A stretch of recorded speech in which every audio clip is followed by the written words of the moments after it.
Thank you. I'll call the meeting to order. Welcome to the September 23, 2005 City Council meeting. I hereby call the meeting to order.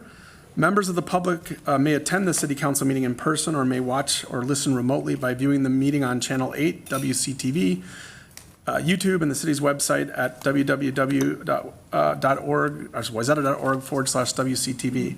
Public comment during the public forum and/or public hearing portions of the meeting may be provided in person or at the meeting in advance or by logging on to the Teams call and raising your hand during the public hearing. When your name is called in the meeting, you will be seen and heard in our council chambers and on the cable channel and online. You will be asked to unmute and you may begin your comments. You must have your camera on.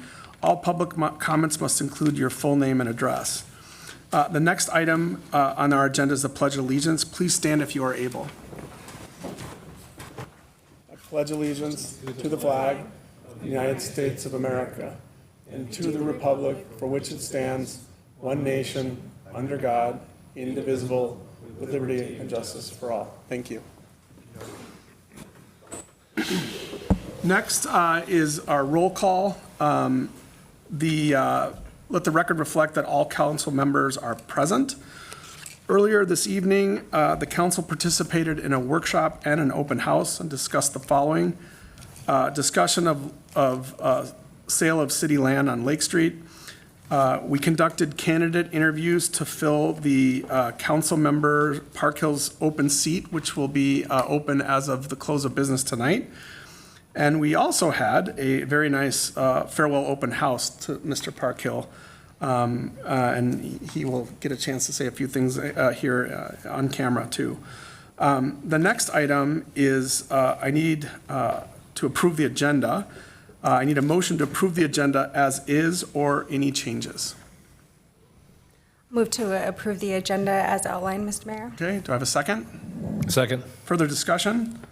All in favor say aye. Aye. That passes. Next on our agenda is the public forum. I'm just checking to see what came in here. Is there anyone on Teams, Mr. City Manager? So I do have one item here, which I'm going to defer for 1 second because it's STR, so it's in the consent agenda. But I'm going to actually go to the next thing and see if the consent agenda gets approved as presented before I take this, or do you advise that I take it now? Mr. Mayor, it's up to you. Okay, so what I'm going to do is I'm going to move on to, where is it? Is our consent agenda. Well, actually, we do new agenda and then consent agenda. So the next item is new agenda items. Does anyone have any new agenda items to discuss or bring up this evening? Okay. So we don't have to do anything on that. The next item is the consent agenda, and there is going to be a couple items pulled here, and so we'll see how this goes. We need to approve the consent agenda, and I'm going to read everything on the consent agenda. Approval of the check register, approval of municipal licenses, receipt of the police activity report, receipt of the building activity report, approval of the second reading and adoption of Ordinance 852, amending Chapter 815 to prohibit short-term rentals, approval of the second reading and adoption of Ordinances 853, amending Chapter 805 subdivision, approval of the second reading and adoption of Ordinance 854, amending Chapter 810 and swimming pools, adoption of Resolution 34-2025, approving of the preliminary single-family house plans for 1400 Holdridge Lane, approval of the professional services agreement for 26 through 28 recreational services with Wayzata Community Education, and lastly, authorization for the Heritage Preservation Board to support the local request for application to the National Register of Historic Places for Blue Water Theater Company at 605 Rice Street.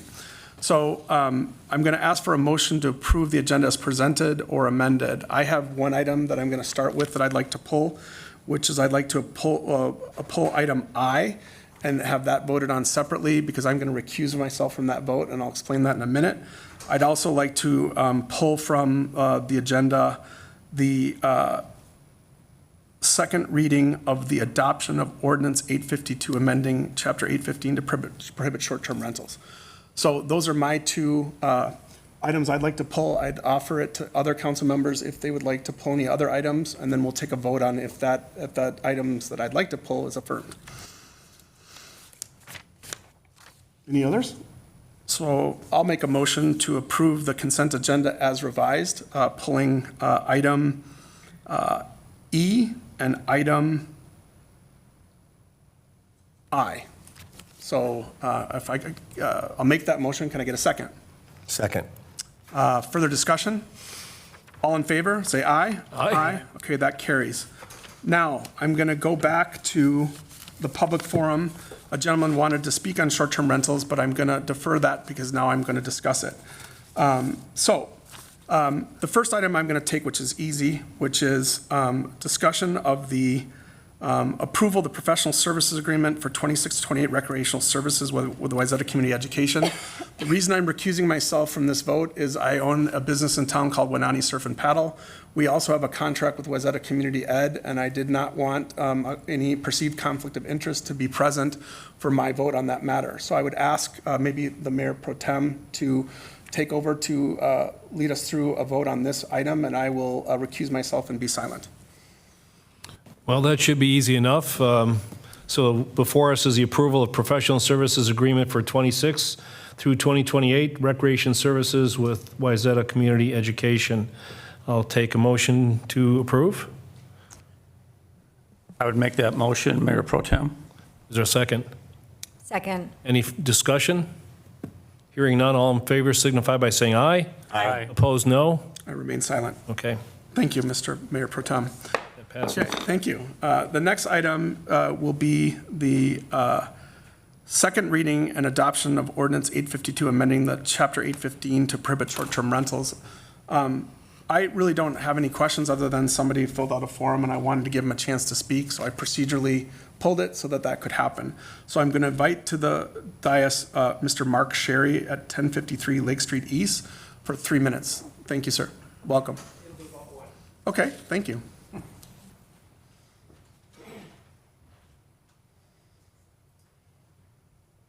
Thank you. Hold on, just 1 second. We got to get the mic on.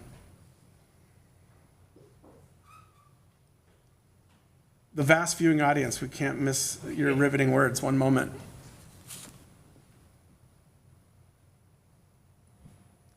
Got it. Thank you, Mayor, and thank you, City Council. My name is Mark Sherry. I'm at 1053 Lake Street East. 2 weeks ago, I was unable to attend as I was traveling for work, and my wife Penny, who's in the audience, was the first person to speak, and her comments supported the elimination of the short-term rentals. The next day, I actually had the opportunity to watch that on the city website, and I was really proud of the message she delivered. And I'm sure you know this topic is personal, and it's personal to me and many of our neighbors. But my comments today is really simple. I just wanted to extend my appreciation to this group, to the City Council. I know you've been overwhelmed, excuse me, with this response by people reaching out to you. I've personally reached out to some of you. You've raised your hand, you've volunteered your time, you've had workshops, you had another one tonight. You've had separate meetings and discussions with the interested parties. I suspect you've received strong feedback on both sides of this issue. In my opinion, your decision was sound and best for the residents of Wayzata.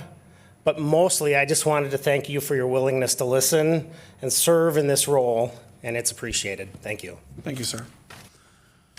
Okay, I don't see any other cards on this item, so I'm going to now accept a motion for approval of the second reading and adoption of ordinance 852, amending chapter 815 to prohibit short-term rentals. Who would like to make that motion? Mr. Mayor, I'll make that motion, but that's one of the things that I was going to comment about okay. during the consent agenda, but you pulled it, so we can talk about it here. Go ahead. I wasn't going to pull it. I will vote in favor of it, but I don't think we got it exactly right. I think there are pieces of it that we probably ought to revisit, specifically the cases where somebody actually lives in a home, stays in that home, is not a snowbird, and rents out a room for various different reasons. I don't think it's something we should relitigate tonight, because we can pass it as is, and then we can make amendments like that down the road, and that is something I think we should do. So with that, I will move that we approve. Yeah, thank you for that comment. I actually share your view, and I couldn't have said it any better than you just did. I would say to the public that if there's a will of the council to perhaps reopen this before the ban goes into effect in March of 2026, that is our prerogative as advised by our advisor on the outside here. And so that may come up in the future. But now I guess I need a formal motion to approve the second reading of the adoption of ordinance 852, please. Well, Mr. Mayor, I think I made the motion. Oh, sorry. Okay, then I'll take a second. Second. Any further discussion? Okay, hearing none, all in favor, say aye. Aye. I vote no, as I did previously. For all the reasons I stated previously, I won't bore you with that rationale again. Public hearing, now we move on to old business. And first item on 9 old business A is consider adoption of resolution 36, 2025, approving the preliminary plat at 565 Ferndale Road West, Ferndale Bluff. Mr. City Manager. Thank you, Mr. Mayor and Council. It's going to be kind of a fill-in role here for our planner, who is our Community Development Director, Sharp, who was traveling out of country, got back late last night, and then returned very ill. So I will be running the presentation for this. Following the presentation, I will stand, and City Attorney Schelzel will stand for any questions that you might have. Clicker? Do we have a clicker?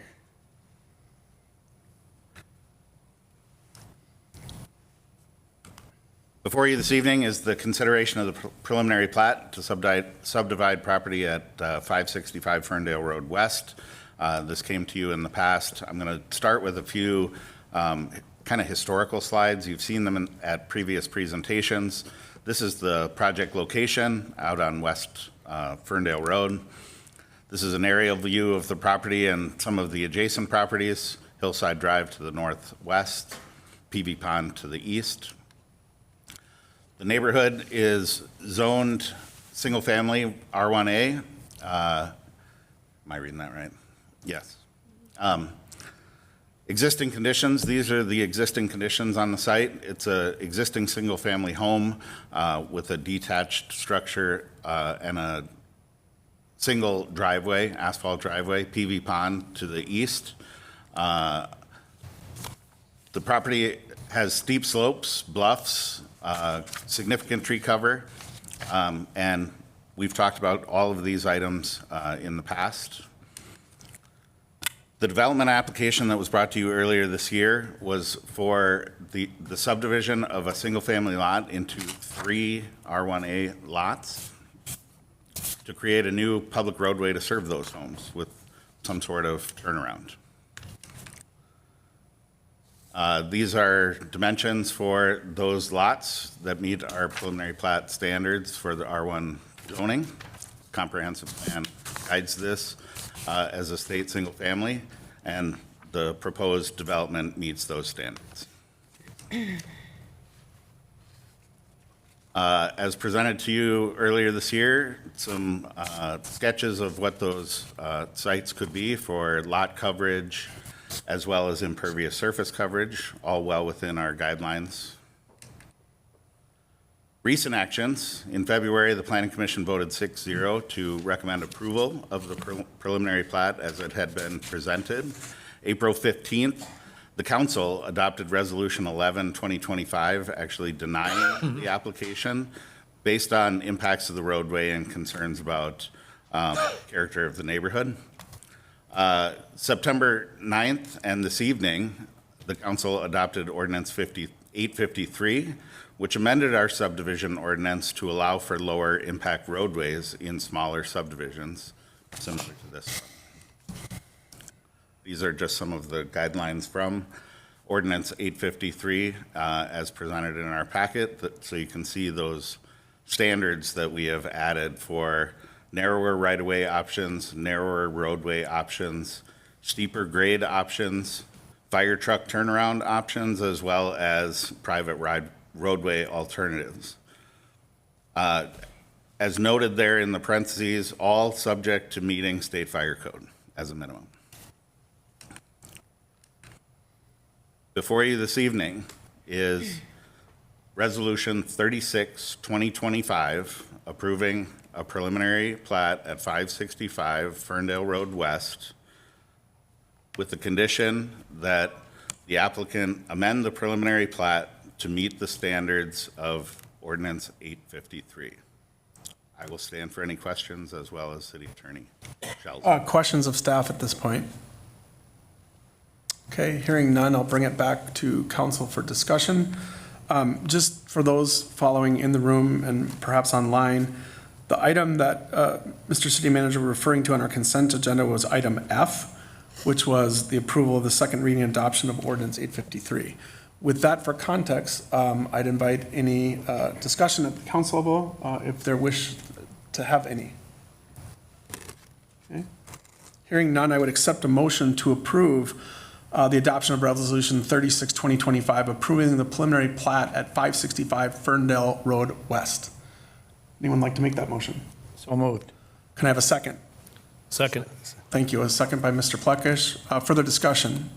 Hearing none, all in favor say aye. Aye. That passes 5-0. Oh, sorry. Did you have further discussion? I apologize. No, I was just going to vote nay. Oh, please, sorry. I thought you raised your hand. I apologize. no, So that's we right. have- Go ahead. So we have a no vote, 4-1. Yeah. Okay.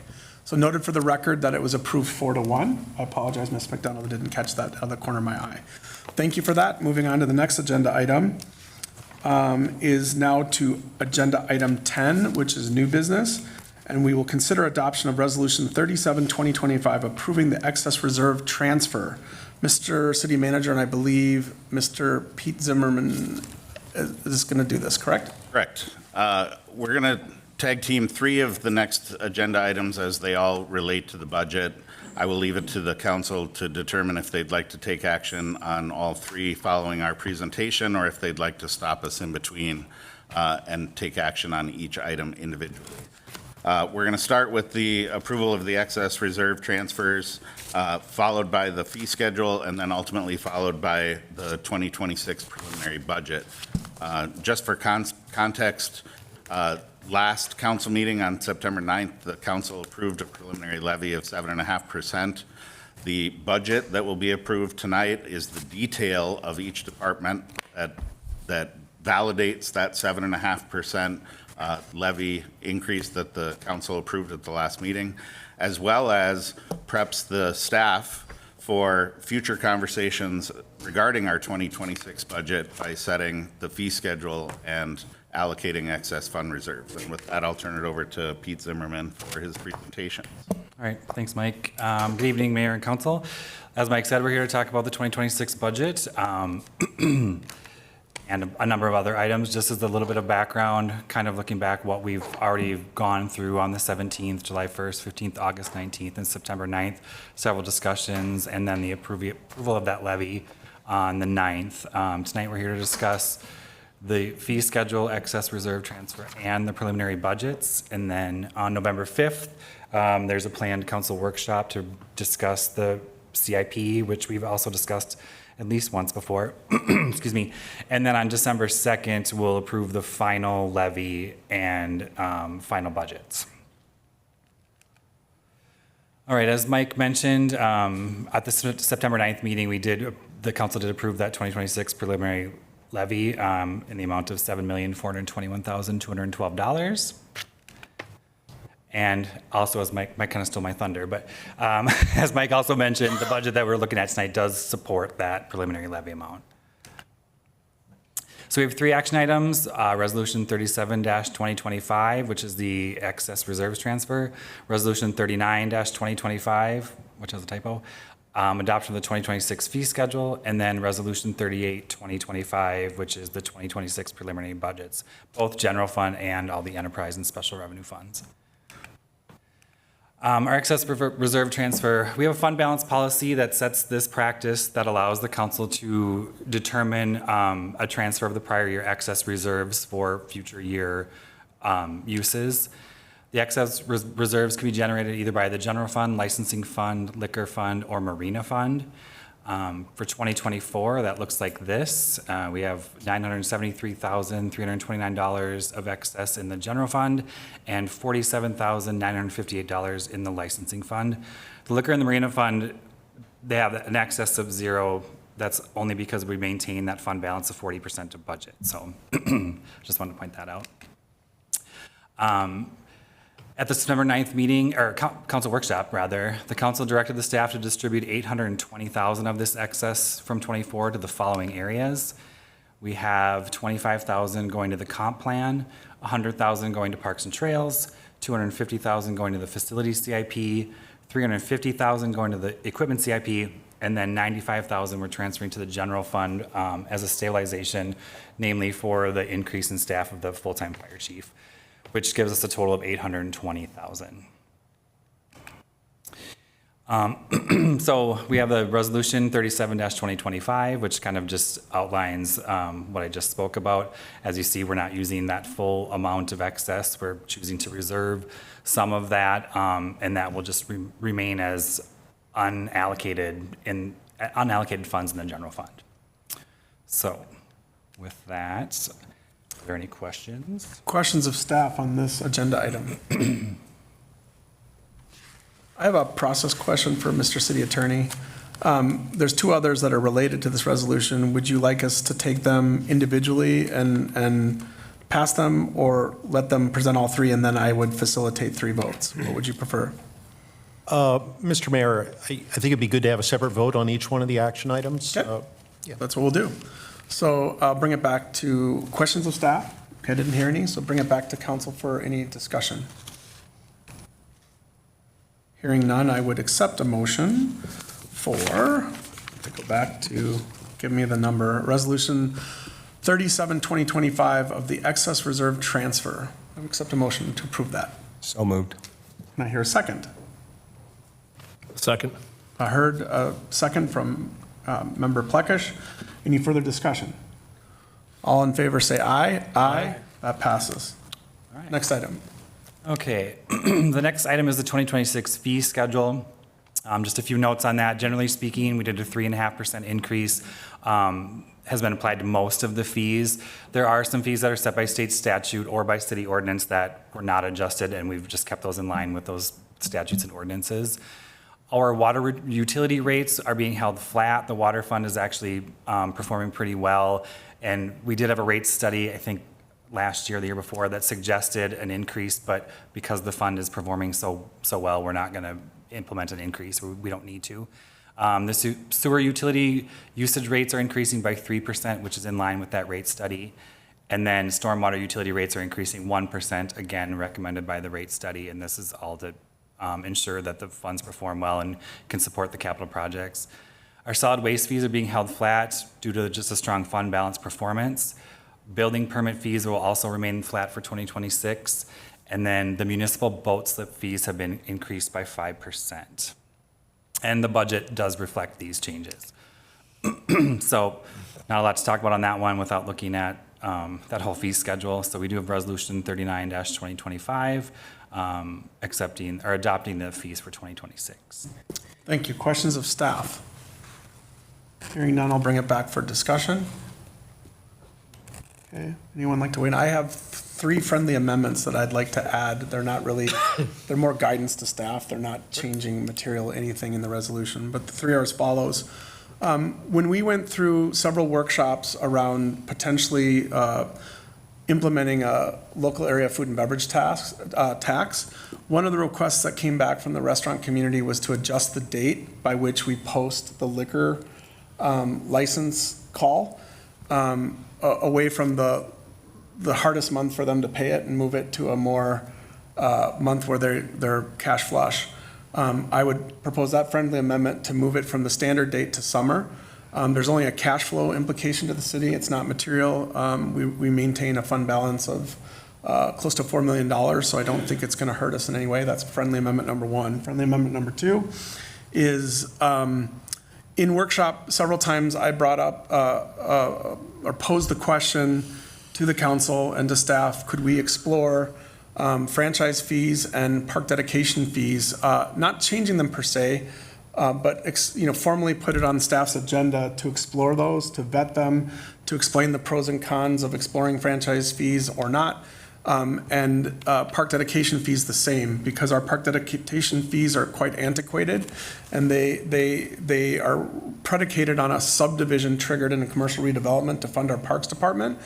That funding mechanism has precipitously dropped off the cliff over the last 10 years, down to now an average $18,000 a year, where 10 years ago it was in the hundreds of thousands, which makes it hard to have an ongoing sustainable funding source for our parks.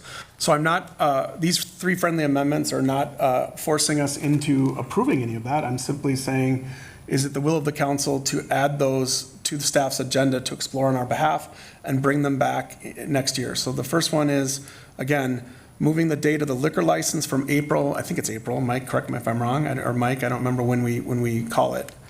For liquor licenses, when is it due? I think that's what, I had a similar discussion with Kathy earlier this week, and I believe she said I was. Okay, so move it to the summer for when we collect those funds. Second would be two friendly amendments that would ask staff to further investigate franchise fees and park dedication fees. With that, I'll bring it back to the council for discussion to see if those friendly amendments can be part of this resolution. Well, I think it seems reasonable to change the date of the liquor fees. I think that's fine. I would also say to maybe any time towards the end of the year would be appropriate too. And then just assuming that's all prorated, so they don't get stuck paying a year and a half and it ends up being larger. So I would just be mindful of that. We have talked about franchise fees in the past, so I'm comfortable looking at those more closely. The park dedication fee, I've always been curious to take a closer look at it, but I just don't really understand the context in which you're just putting it on like another workshop or on the. Yeah, I'm just radar asking it to staff. be part of like a future discussion is all I'm asking, and I'm just affirming it in the public record so that it's clear to staff and the public that it's on our radar. It's more of like a strategic plan. Yeah, Sort of thing. yeah, Okay, yeah. yeah, I'm in favor of that as well. Okay. Any other comments? Okay. So now I would accept a motion approving Resolution 39, 2025 with the friendly amendments of guidance. Yeah, Mr. Mayor, I just might suggest a few of those things probably, I think there might be some legal considerations with moving dates of liquor license and that sort of thing. And certainly with the parkland dedication fees, we have to follow the statute on that too. So Yeah, but we're not- I think we're not all making you- any changes, though. My friendly suggestion to your friendly amendment would just be that it be to direct staff to look at all three of those things Sure. along with adopting the resolution as it is. Okay. Yeah. Let me start over. I would accept a motion to accept Resolution 39, 2025 with the three amendments of park dedication fees, franchise fees, and moving the liquor license call date to advise staff to consult with our outside counsel on the best process to venue all those things and make those changes. Okay, accept that motion. No, well, I needed to accept someone to make the motion. So moved, Mr. Mayor. Okay, second. Second. I'll second it, but I think it was still mischaracterized. I don't think these are amendments. Okay. Just directions to staff to take a look at them. So as far as I know, the resolution is as it was presented. Sure. So I will withdraw the motion in the second, and I will try to restate it again. I would accept a motion to approve Resolution 39, 2025 with additional guidance to staff and outside counsel, right, and direction to explore those three items. So I would accept that motion. Okay, so moved. Do I have a second? I'll second that, Mr. Mayor. Thank you. Any further discussion? All in favor, say aye. Aye. That passes. Okay, thank you. Okay, Now we're on to your next item, Pete. last one. Ooh. There we go. All right, the 2026 budget. So we have a number of budgets that you're reviewing and approving tonight. The general fund, water, sewer, stormwater funds, solid waste, liquor, which includes both the bar and grill and Wayzata Wine and Spirits, the marina fund, motor vehicle, cable TV, and the cemetery. So our general fund revenues look like this. We have a tax amount of just just over 6.9 million. Charges for services about 963,000. License and permits 758,000. Excuse me. Some intergovernmental revenue of 444,000 and change.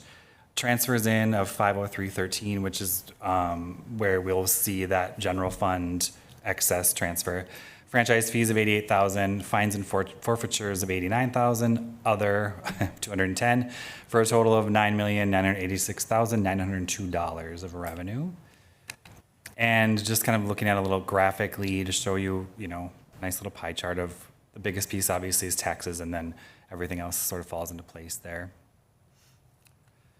Our general fund expenditures, I have this broken down by department. Police is about 3.9 million, admin and general government, excuse me, about 2.2, public works, 1,119,000 and change, parks and rec, 1,147,000 and change, community development, 773, fire, 694,000, capital improvements is 125,000, for a total of $9,986,902.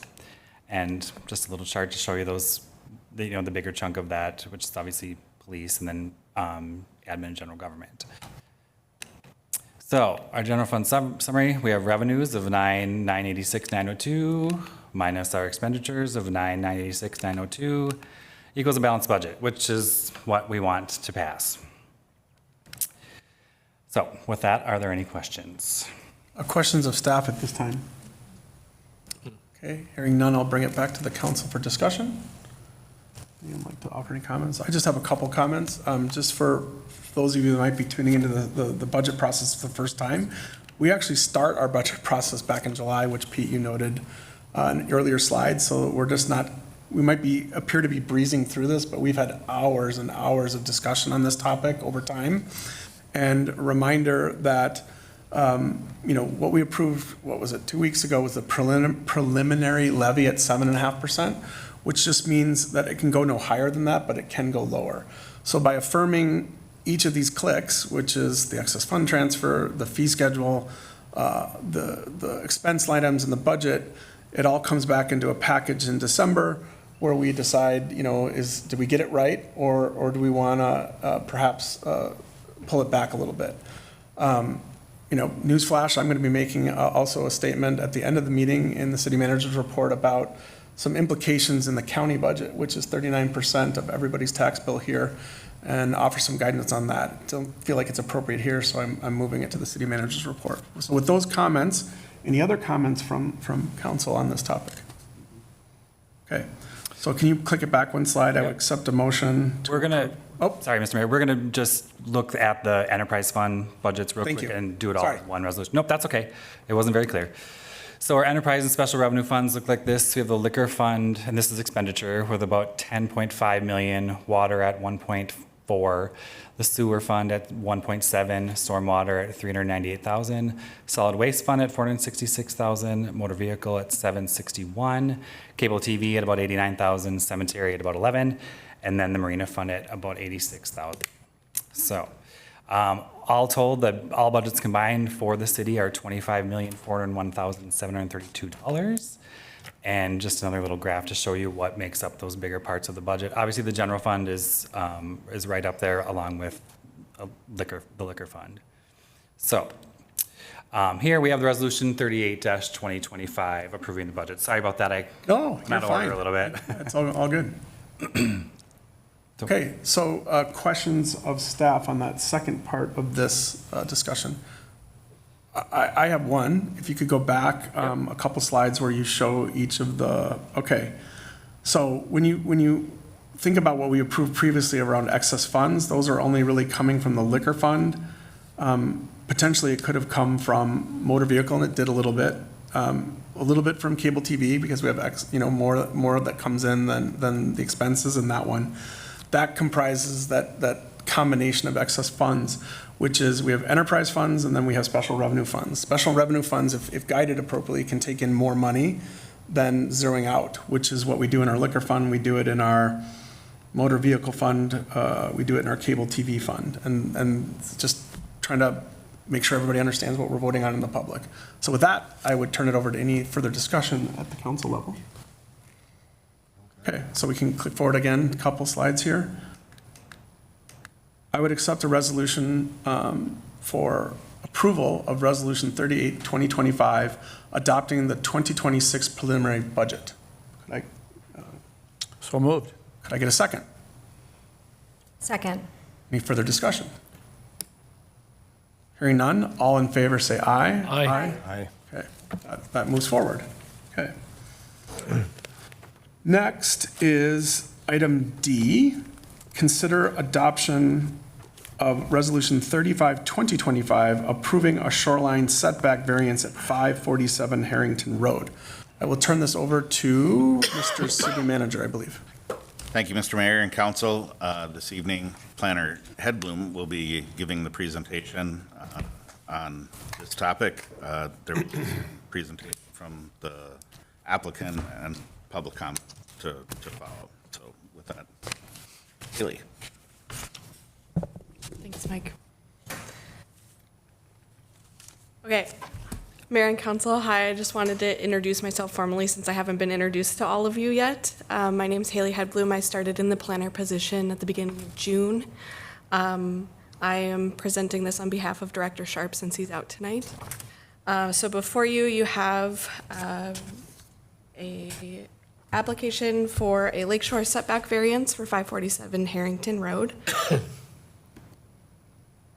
Just for brief context on the location of the project, it sits on the peninsula that is between Wayzata Bay and Browns Bay on the west side of Harrington Road, with the shoreline on Browns Bay. The guiding and land use for the property is a state single family, and then the current property zoning is R1A, which is low density single family estate. The property is also located in the Shoreland Overlay District, which creates part of their variance request this evening. So the application details and request is for a lakeshore setback variance, which will aid in the sale of the property. The applicant is seeking the variance required for the lakeshore setback as defined in City Code Chapter 991, which is the Shoreland Overlay District chapter. The application does not include proposed building plans or specifics at this time. That is not a requirement of reviewing variance applications as part of standard review. Those are usually supplemental materials provided. So you will not be seeing any building plans associated with this request tonight, but the application has been deemed complete. The applicant is seeking to improve the buildable area on the lot in the event that a future property owner would desire to demolish the existing structure and construct a new home. So this application was received and declared complete on July 25th of 2025, and staff preemptively provided the additional 60 days under the Minnesota State Statute 1599 to allow for a 120-day decision deadline, and that date lands on November 20th. The existing conditions of the lot is that this is a legal lot of record with a unique configuration and non-conforming minimum lot width of approximately 100 feet, where 200 is required in the district. It's located on a prominent bend in the shoreline of Lake Minnetonka, and due to the age of the structure of the existing home, the current setback of that structure is legally non-conforming to the requirement of the Shoreland Overlay District. That current setback is it's 91.9 feet measured from the ordinary high water line, which is essentially the shoreline on this property. And the current ordinance requires 260.5 feet. This is a depiction of the current existing conditions, both topography and tree cover on the lot.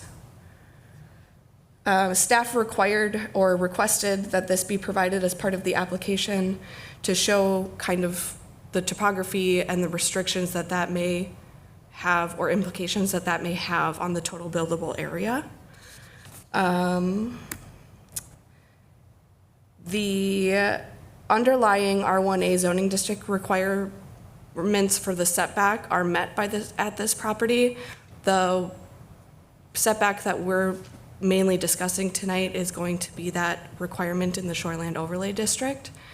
So this table shows that it's meeting the setbacks for R1A, and that main subject for the variance is going to be the setback, which is a line drawn between the two closest riparian principal structures on the other side of the lot, which I will explain in the next slide.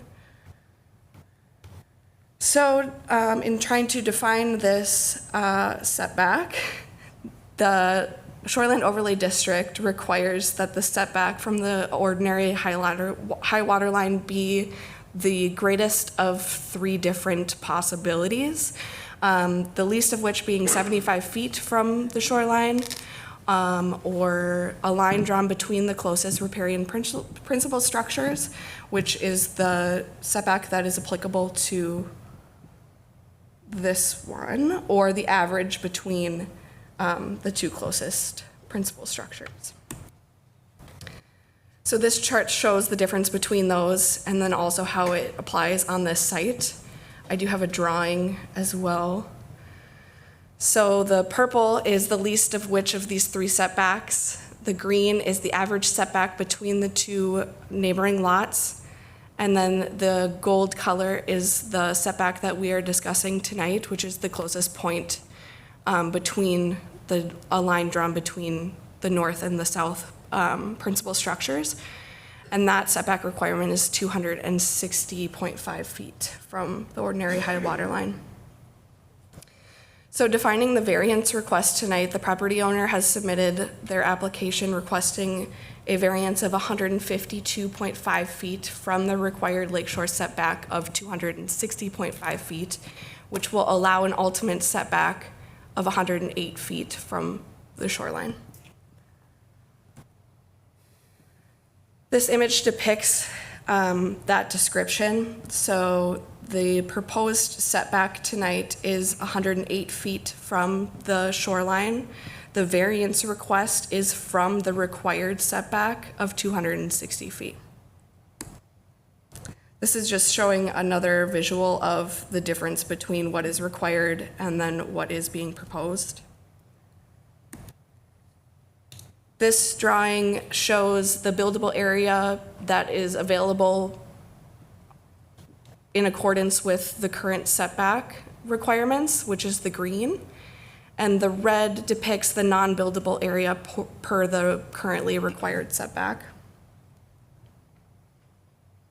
This drawing is the possible buildable area with the proposed variance, and the red areas that you see on the screen have been proposed by the applicant for restricting those areas as non-buildable with respect to the sightlines of neighboring properties. Those were not required by code, not required by staff in the or the planning. Well, it was recommended by the Planning Commission, but it wasn't proposed by the Planning Commission. It was offered by the applicant. In terms of comments, the engineering department has no comments on the proposal. Neighborhood notification and public comments, public notice was provided on August 7th, and the city also sent a notification letter to residents within 500 feet of the application property. No neighborhood meeting is required for variances alone, and to date, there have been 12 public comments received. One came in after your packet was published on Friday, and that is available on the dais this evening. Well, I believe another one came in just yesterday, which is also here. Yep, so that's the 12th. So the Planning Commission recommendation and the public process for this application, the Planning Commission held the public hearing for this item on August 18th, and they determined that the request meets the Shoreland Overlay District variance requirements per city ordinance. And they recommended approval 4-1 with the addition of 2 conditions on the application. Those conditions are a requirement to submit a shoreland impact plan as outlined in City Code Chapter 991, Section 20D, with any future building permit to be reviewed administratively, and then the adoption of those proposed non-buildable areas offered by the applicant. I just wanted to include a slide here about what a shoreline impact plan means. That is a condition in the code when submitting a variance request to anything in the shoreland overlay district. That plan consists of a development plan that sets forth proposed provisions for things like sediment control, water management, maintenance of different landscape features on the site, and then any additional matters related to potential changes of the natural condition of the property. And the purpose of the shoreland impact plan is to eliminate and minimize as much as possible the potential for pollution, erosion, and siltation.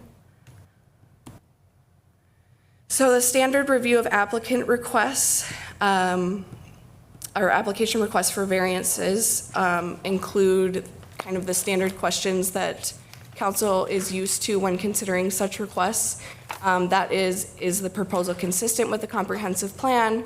Is the variance reasonable? Is the plight of the landowner due to circumstances unique to the property and not created by the landowner? Would the variance alter the essential character of the locality? And then it's noted in our ordinance that economic considerations alone shall not constitute a practical difficulty. With the uniqueness of the shoreland overlay district in this request, there are additional considerations that the council should take into account before making their ultimate decision on this matter.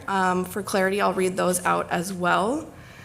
Our code states that the required setback distance may be reduced by a variance if the following conditions are met, and that is the minimum setback of the ordinary high water line must be at least 75 feet, so it must meet at least the minimum requirement. The setback shall not adversely impact views of the shoreline or lake from adjacent neighboring principal structures. The reduction of setback requirements is based upon a specific need or circumstance which is unique to the property in question and which, if approved, will not set a precedent which is contrary to the intent of the city ordinance. However, any structure built as a result of an issued variance shall be considered in determining the proper setback of future construction on adjacent lots. And then D is the condition that a shoreline impact plan must be submitted and approved as required. And then condition E is that the conditions of Chapter 905 are met, which are the typical questions or considerations for a variance request that was in the last slide. So before you tonight, the recommended motion from the Planning Commission and the staff is to adopt the Resolution 35-2025 approving a shoreline setback variance at 547 Harrington Road. And with that, I'll stand for questions. Thank you for that presentation. Questions of staff at this time? Go ahead, Ms. McDonald. Thank you, Mayor, and Planner. Yeah, planning. Planner Hedblum, thanks for your presentation and for stepping in last minute. So perhaps you'll know the answer to this question, but a little clarity would be nice. You mentioned that the Planning Commission recommended approval of this variance 4-1, but there were several comments after that vote was taken to implore this body to consider some other factors. And I wondered if you would be so kind, or if someone could give a quick summary of that for the public, just to, and remind us too of those requests. Sure. Mayor and Council, there was significant discussion at the Planning Commission meeting regarding the fact that building plans were not submitted with this application, and a struggle to define what approval would mean without those plans. So I think that those are likely the comments that you're referring to. A city attorney was also at that meeting, so I might defer to him if he has any other thoughts. But again, building plans aren't required as part of a standard variance request review. So there was some hesitation from Planning Commission that night. But once we explained that as staff, it kind of turned things. It did, but there were also multiple comments afterwards by Commissioner Severson, I believe, and maybe even Commissioner Planton, and I wanted to write them down, and I somehow missed it. And maybe City Attorney Schelzel can reach back into his memory. Yes, Mayor and Council Member, I don't remember what those specific comments are, so I'd be hesitant to try to relay them now. Okay. Yeah. I'll look them up quick. Yeah, that'd be fine. Mr. Plunkett, I think you had a question, sir? Yeah, I've got a few questions here, so I've written them down. Let me just go through. So if the variance request establishing a 108-foot setback was granted as specified in the application, would it also include the modifications shown on the graphic with the wedges cut out, the red triangles? Or could a builder simply go by the 108-foot line and not consider those wedges? Maybe you could flash that up on the screen so everyone in the public understands. There we go. Perfect. Yeah, those. So, you know, the red line nearest to the lake is the 108-foot setback, but the wedges are put in there because the applicant is saying we would offer that as sightline improvements, but what we're talking about is an 800-foot setback. So would a builder down the road, whether it's a month or a year or 2 years from now, would they be allowed to go ahead and build anything they wanted as long as it was behind that line? Sure, Mayor and Councilmember Plekish, that's a great question. The subject of the variance request is to allow that 108-foot setback. It is also included at the recommendation of our Planning Commission that these areas are deemed non-buildable and included in your resolution tonight. So, City Attorney, does that have legal weight? Mayor and Council Member, yes. I mean, a specific condition of the resolution that's before you is that we have a complete legal description and depiction of that shoreland setback that shows the 108 line, but also those they're called existing house sightlines on this depiction. So to answer your question, the setback would be what you're seeing there with those triangles. Okay, just want to be clear on that. Another question is there a way a builder could build inside the red triangles if they so desired in any case down the road? Just a different way of asking the same question, I guess.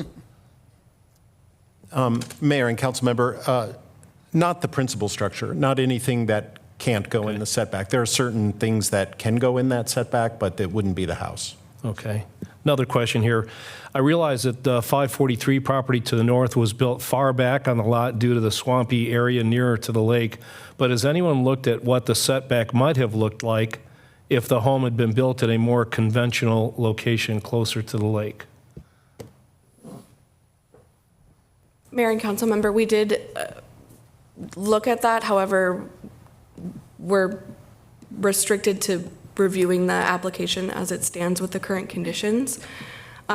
So in looking at that, it's just a hypothetical situation. It would still have to meet the setback requirements per code, and that would change where those three different setback option lines would go, but it's difficult to say how that may impact a variance request without knowing where that potential building to the north could have been. Yeah, well, I kind of expected that answer, but I thought I'd ask it anyway. And has there been a shoreland impact plan submitted? Maybe I missed it, but I didn't see one. So that's a condition of the resolution as recommended by Planning Commission. It's difficult to submit something that would address things that the shoreland impact plan needs to address without building plans. Okay, thank you. Other questions of staff? Mr. Parkhill? Yeah, I'm wondering if you can tell me, I don't know on these red sections how much farther that sends the setback. So obviously the red part of the left part of the triangle is 108, right? The right part of where the right part of the triangle meets the lot line, do we know where that is, what that is? Mayor and council member, I don't have that specific measurement, no.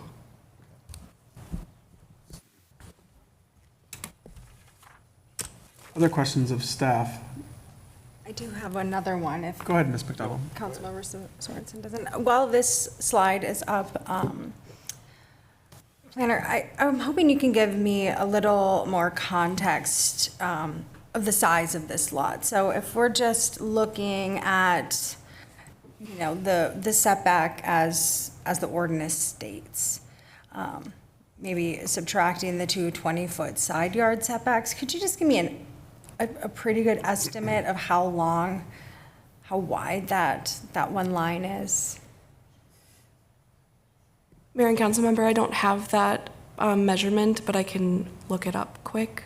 Yeah, If it would I be would like helpful. that a lot Yep. too, to look that one up, and then I would just, maybe I'm trying to get an idea of the scale and the reasonableness of this. So I think it's a pretty crucial measurement. So perhaps that also, if you took kind of in between of what's being requested and what's required and drew me a straight line across, how much width would a builder be working with? Maybe- I'm trying to point to my Yeah, screen, no. but obviously you can't see that. Would you so- be okay if we give her a couple minutes and we come back to it? So she probably takes a couple minutes to do a calculation. I don't want to put too much pressure on her to do it on the fly. Yeah, if you're more comfortable that way, that would be great. We can circle back, but I really. Mayor, I appreciate that. I'm going to have Mike look up the width questions for me on the lot. Fine. So you take your time with that. Are you, Councilmember McDonald, are you referring to, is this graph up on the screen helpful? Are you referring to the distance between the required setback and the proposed setback, so the variance request? Yeah, I mean, this is a helpful, in my mind, I want to know the opposite. So if I turned that 152.5, to me, that probably gets you from side setback to side setback.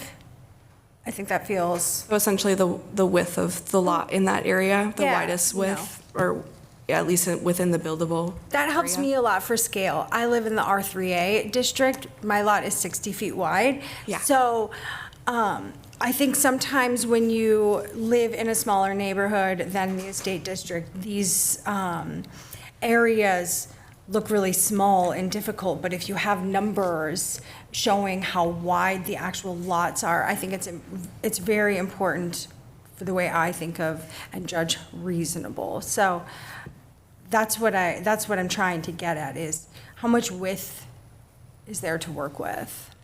So we'll give her a moment to look at that. And then are there other questions at this time from anyone else? Okay, so I'm going to give them a minute to do that. Just in terms of process, if you want to make a comment, you need to fill out a card. So what we're going to do next is we're going to hear from the applicant, not just yet, though. Going to give our staff a pause to allow them to factually answer Ms. McDonald's questions. So if there was a Jeopardy buzzer, I'd let it go for right now, but we won't put that pressure on our planner. So take your time, and we'll just pause. Appreciate it. Do you want to? Yeah. Mayor and council, I may want to ask if the applicant has that measurement. Yeah, so this is getting a little bit outside of putting pressure on all sides on a hypothetical. So if you wouldn't mind, if you could try to restate your question so that everyone understands specifically what you're seeking guidance on, so that they can do their best to respond. Yeah, I'll try to be even more clear. So there's an existing ordinance that has a setback, and, you know, it's a straight line. And I'm curious what the width is from that, from side yard setback to side yard setback. So how wide is the buildable area? And then now let's say you were asking for a straight line instead of this situation, and it, you know, went straight up as opposed to this, like how many feet width are you working with on this lot? Mr. Hunt, I'm going to suggest that we have the presentation first. This question is noted to staff. This question is noted to the applicant, and we will have it answered in the context of the presentation or thereafter. So are there any other further questions of staff at this time? Mayor, we did find an approximate estimate Okay. for that distance. Yeah, that's all I want, is an approximate, to give me some idea of the scale. Approximately between, The other graphic. yes. Yeah. From this graphic, Mr. Mayor and Council, the right edge of the triangles where it meets the property line, inside the setback is approximately 330 feet. If you wanted to measure the dimension of the green line between the triangles is approximately 95 feet. The full setback or the full length across property line to property line at the 108-foot setback is about 440 feet. Okay. So the first number you gave me, the 300, is that, From the point of the triangles on the right hand of the screen. To the so back. give me a direction. So would that be the southeast point to southeast point? Yes. Is 300 feet wide, estimating? It's 331 approximately Approximate. from property line to property line. Your question was within the setback, so subtract 40 would be 290. about 291. You'll be given a chance to address if you have any other context on that, so just hold tight. That's really very helpful. I appreciate it, and I appreciate everyone bearing with me because I can't point. So it was a very helpful answer. Okay. Thanks. Any other questions of staff at this time? Okay, so now I will give the applicant their opportunity to present their application. I believe that's Mr. Hunt. Please approach the dais, and then you're welcome to offer any additional context or commentary to the hypothetical that was discussed just now. Mr. Hunt. Just name and address and who you represent. Yeah, it's Kyle Hunt. Kyle Hunt and Partners. I'm acting as a consultant for the Swanson family. My address is 18324 Minnetonka Boulevard in Deep Haven.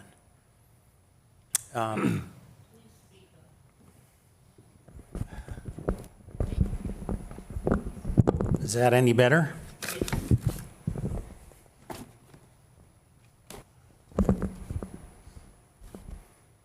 Okay.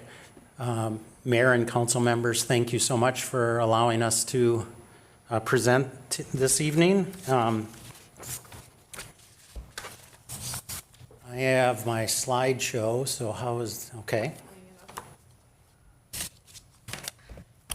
Maybe to answer, Mr. Kelly, I think you were describing, if I heard you correct, I think your answer and her question were two different things. I may be wrong, but I think there were two different things. I think one of the other questions about the red triangles was asked, and that might be. So here's what- I don't know if you can go back to that. Yeah, Do you here's what wanna I go- suggest we do. We were going to pull up your PowerPoint. Let's go back to the same slide that was used for staff's response. Yeah. And then you certainly are welcome to offer your assessment of it. And then after that, we'll move forward to your formal presentation.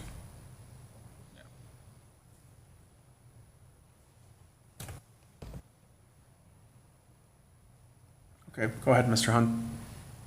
Yes, as I understood the question from Councilmember McDonald, was that what is the setback ordinance right now and the most restrictive, if you had that slide that was the buildable, yeah. Am I correct in saying you wanted to know the dimension at where the green and the purple on this slide meet? Okay, that's a different number than I think Mr. Kelly answered. I asked for two numbers. Okay. And I believe the second number was also the number to the second question. It wasn't if he gave an answer to the triangles, not. Right, so let me see if I can solve this. I actually did hear two numbers, so I'm going to ask you to state the two numbers again. I'm going to give you an opportunity to affirm them or challenge them. All right, so just hold tight. Yep. Offer the two numbers again, and let's make sure we're all on the same page. Thank you, Mr. Mayor, because my original scale was off. So I am just redrawing my line to make sure that we have the proper scale from the inside of the two red triangles to the east side of the lot. It's approximately 188 feet. Along this line between, to go back one slide, between that line of the buildable and non-buildable within the setback there is approximately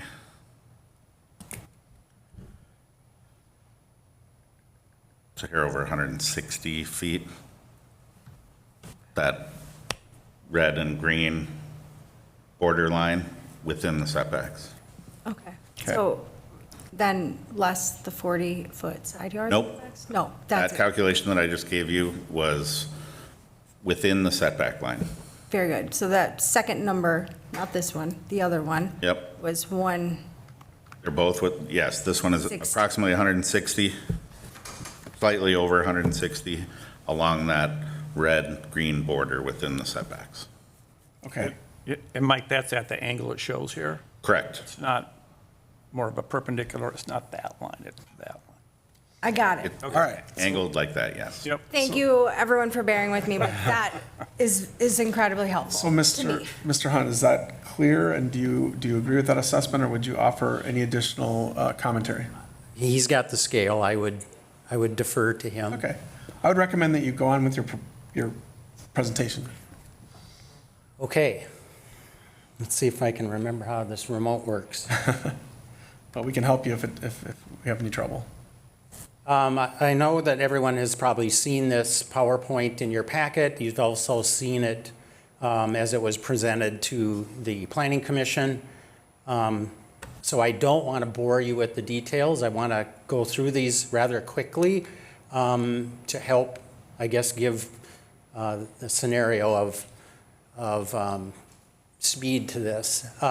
This slide has already been used once. It just basically gives you the depiction of much of the three different lines. Staff's pointing them out in colorization was probably an easier piece to read. Here gives those similar scenarios. You have the yellow line at 75 feet. You have our proposed setback at 108, which is that 152 and a half feet that is between the 108 and the code stated setback. At the middle of that portion, because that line is at a skewed angle, it will be shorter on the south and greater on the north.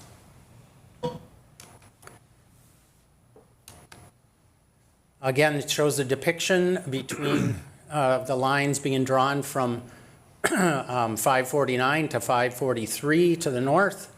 Again, just showing the situation that shows this site under distress as far as where the buildable and non-buildable area is, noting that where the house position is currently.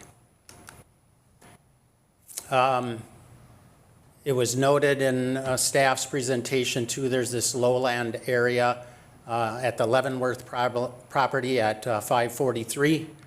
And that's an anomaly when you look at that on the shoreline along all of this. And so it really puts the subject property, 547, the Swansons, in a state of most of their lot not being buildable.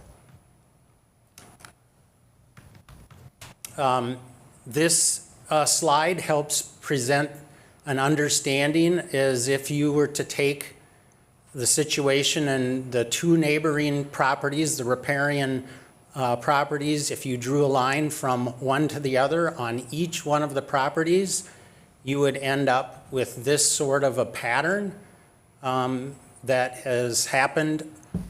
And you can see the significant bend in the shoreline between 547 and 549 really being a point. It may not be as pronounced as Lookout Point, but it still is a point that causes a different aspect of how setbacks and about how sight lines might be looked at.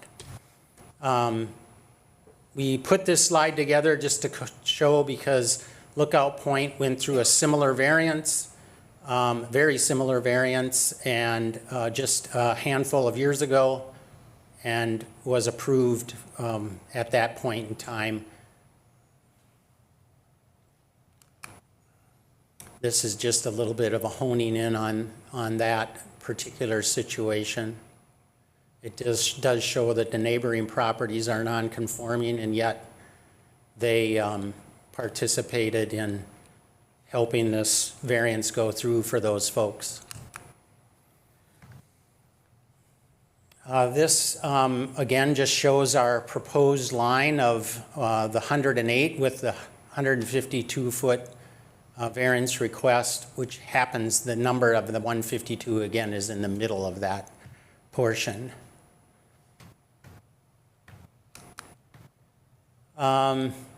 Here, there is a video. Let's see, how do I get to that with this? I don't know if I can. I think there you go. So this video shows just kind of an idea of this right there. If we could stop it maybe for a second. Whoops. Yeah, if you can back it right to, maybe it won't stop. Yeah. So this is giving you some sense of if you look to the left side of the line from, if you look at the corner of the house where the 2 stories is closest to the lake, that is from the left of that where that larger maple tree is and coming forward all the way to 549's property is that area that we would be depicting as one of the red triangles. This would be the red triangle to the south that would show there. This was up at the 2nd story. If you can let it go just a little further, we're just trying to give you a sense. This drone shot was in alignment. Whoops, I don't know if you can go back to the very end and hold it there once it gets to the end. I'm sorry. There we go. This drone shot is showing a line. Basically, we're peekabooing around the corner to draw a line between those of you that were there at the site. There were stakes in the ground showing the line between 549's corner where their side yard meets their lake yard setback, leading back to this corner, just giving you some sense of what does that look like 2 stories. So this depiction, I think, is probably the most telling for us to talk about. The reason why we introduced the idea of the red triangles was to honor and take into consideration the neighboring properties when you look through the lens of sight lines from their structures to the lake and from the interior of their homes looking lakeside or lake setback side. In both cases, we've tried to look at that triangulation and offered that under free will.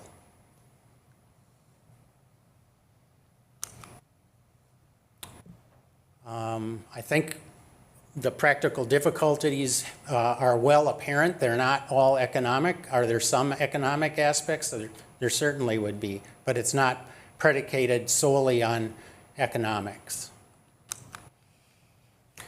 These were a couple of different slides where we just showed different houses that could be placed, but it's just giving ideas of what could possibly fit there and why we would look through the lens of allowing someone to predicate what would be their final idea, knowing that they have to stay out of the red triangles and back the 108 from ordinary high water. So there were a couple of different ideas that were thrown there. And none of these are as big as the home that is currently at 549.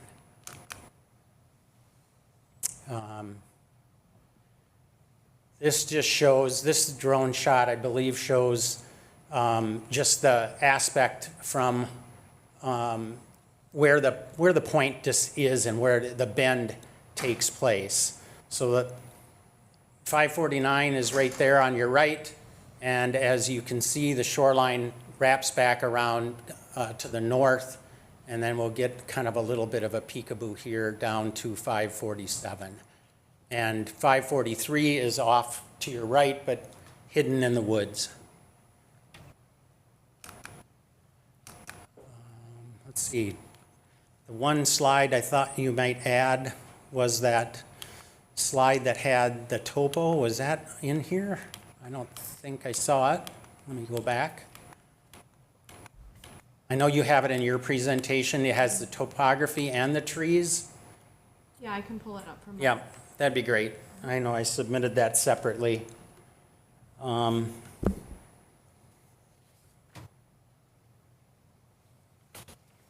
Bear with me, I'm just going to look through my notes.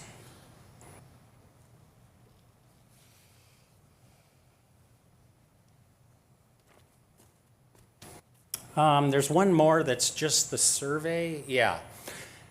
I'm sure a question could come in the idea of, well, couldn't the house be moved back even further? And I think there's a reason why whoever chose this location for the home originally really looked through I mean, whenever this was, it sounds like it was 1902 when the original smaller structure was placed there, and Hennepin County has a record of 1929, but that was a year of an addition. In any event, you can see these topography lines are 1 foot contours, I believe. Can you see close enough and know to say that? No, that's okay. Those are 2 foot contours on that one. But if you can go back, if you move, as you continue to move the house further and further away from the lake, we can all see you start to squeeze yourself north to south, but you also have more significant topography to try to work around. And you're going to get into significant tree removal. Right now, where the home is and where the parking area is, both in front of the lower garage and up on top, have allowed for, if you're in those areas, there's not much tree coverage. But as soon as you get beyond those areas, you have lots of tree coverage that would be interrupted under construction. And I think it was well apparent in the slide that showed buildable and non-buildable if we were held to the line that is in question tonight. It would almost make the lot unbuildable. It would, certainly, whatever home would be placed there would be very out of character. A couple of things to note. In the presentation packet that I received, on page 466 through 470, and then including 472, they are diagrams provided by 549. And yeah, when you get to these, you look at them, and there's a portion on here, the yellow area, that is on their key. It says adverse impact on views of the shoreline or lake for adjacent neighboring property structures. I have to say, in my over 35 years of looking at these sorts of things, I've never seen it where someone uses the side yard and the side yard setback as a demonstration of what we're talking about in this ordinance. And so I just wanted to note that that's the side of the house that there are 4 air conditioning units, a generator, and it's really been closed off from a landscaping standpoint.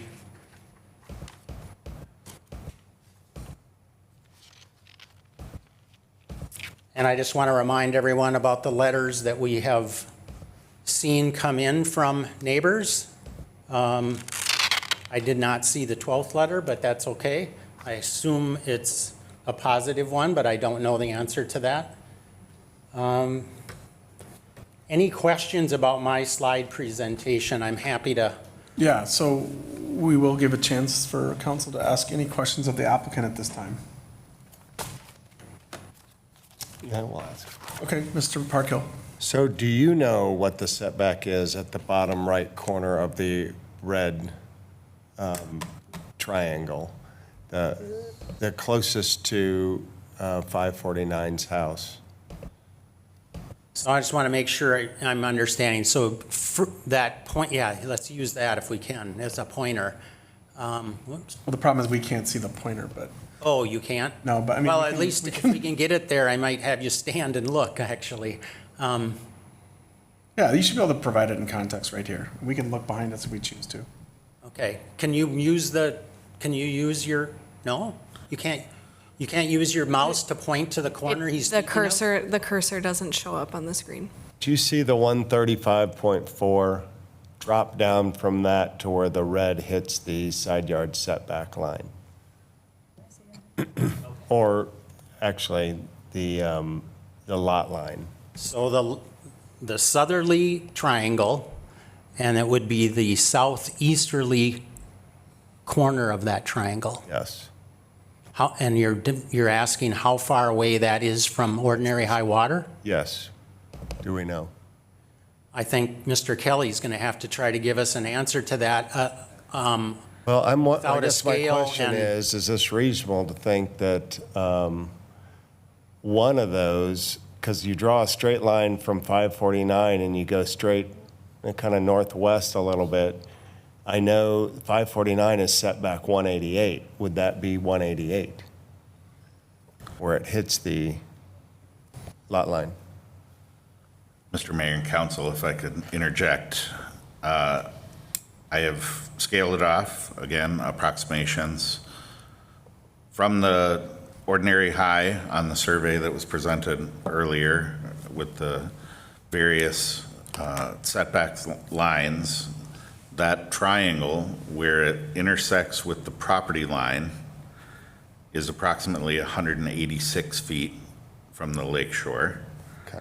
Where it intersects with the setback line is approximately 172 feet. Okay. Okay, so I would encourage us to keep our hypotheticals to what's specifically referenced in our ordinance and how these hypotheticals apply to it. I appreciate all the questions. Any further questions of the applicant? Okay, so we're going to take public comment on this, but before I do open that up, I want to offer a couple of comments of context, right? We did receive letters affirming or supporting this. We received letters and feedback opposing this. We also received guidance from the property owner directly adjacent, I guess it would be along the point, and their advisors. It's all in our packet. We've read everything. We've received it via email. We've received it in the packet. We've studied it all. With that comment, I'm now going to turn it over. There's 3 cards that have been submitted for comment.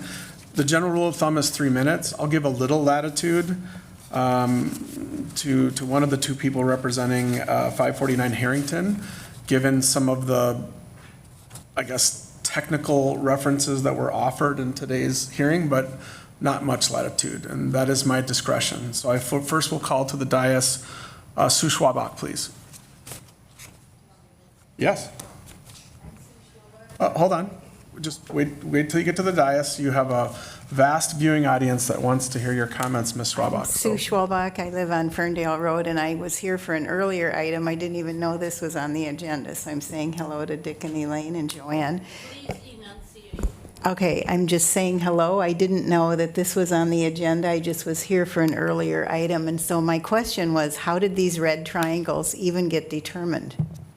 And what I figured out here is that you drew a line from the corner of the houses on each side of sorts, and you went to the corner of your houses, and those are sight lines, is that correct? And so my question would be, I get that now. I think that Mr. Plekish asked a good question about whether that is really a legal sort of a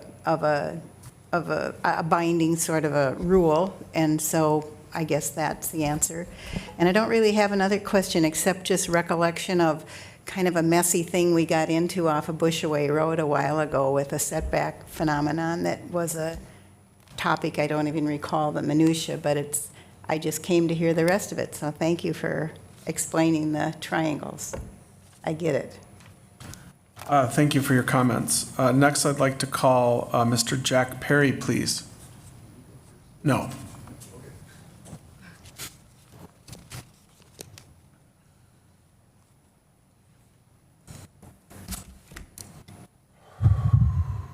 If you just state your name and your address and who you're representing, please. Yeah, it's Jack Perry from the Taft Law Firm, and I'm here on behalf of Tracy and Dan Costantino, who are the residents at 549 Harrington Road. Welcome. I have... I said welcome. Okay, thank you. Thank you. I have 4 comments. I think I can stay within the 3 minutes. Sure, and I'll give you a little latitude as I indicated. The first comment is that having done land use law for the last 35 years is you have very specific criteria under 991.09D2, which is how your requirements for determining where the setback is, lakeshore setbacks, and then 991.09D3, you have very specific criteria for how you get a variance from that. And that's important in this one because it's clear from my reading of this and having spent a lot of time with your code on other matters that the city of Wayzata did this, in this case, and in other areas, to get away from subjective sentiments and instead focus on objective criteria. The second point I want to make is that whatever sympathies you have towards 547, which I understand it, everyone wants to say yes, we're Minnesotans, that's what we do. It will not help 547 in any way, shape, or form if you say yes to this tonight. Conversely, it will help them immensely if you accept the proposal that we have submitted. And the reason I say that is not as a offensive lawyer. It is, the reality is that 108 feet versus 175 feet is a major, major, major change, a major blockage of the lake for 549. And 549 is going to assert, that's why I'm here. We're going to assert those rights. And so if you say yes, that will cause litigation. Litigation will hold this thing up for 12 months at a minimum, which no buyer is going to pay the extra amount because of this setback until that's resolved. Also, I think I'm going to win. You know, there's 5 different things that 547 has to prove. It's their burden. And the plan, I know the city lawyer has a different view of it. It's a present tense requirement. It says are. The fourth point then gets to, okay, if you want to do something, and we want you to do something, the clients, Costantino's, have worked super hard with someone who I know the mayor thinks is reasonable, the mayor's personal counsel, I believe, Chris Pearson, to find out what is reasonable. And what he did was, what he proposed to the Costantino's, and they accepted, is because the outlier lot, 543 is the outlier lot. This is the one technical thing, and then I'll sit down. 543 is an outlier. And so the 2 formulas you have under 991.09D, 2B and C don't work because 543 is set back. And so what Chris came up with was, Chris Pearson, was let's remove that. And let's run that same formula, but remove that and go to the next house, 543, well, I get the numbers, but you get the next house north. And he did that, and you'll see on our proposal, it's figure number 4 on the 30 seconds. you'll see that we did it under the two different lines, and what Chris proposed and what we proposed to the applicant on August 24th, repeated again on 29th, is we are almost as close to the lake as possible of the two. Even though your code says you go to the greater, we went to the lesser, almost the later. It's 175 feet, and the only additional request was this 40-foot setback instead of the 20-foot setback. That's it.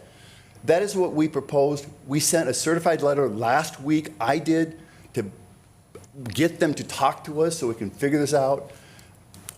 We don't want to litigate. We don't want to have any fight on this thing. We want to find a reasonable solution. It's 13 feet in front of us. There will be an impact. It's just not going to be right smack in the middle. If they want to keep it where it is, they can use non-conforming uses, but they can't expand. Thank you for your comments, sir. Next, I'd like to call to the dais Mr. Cosentino, please.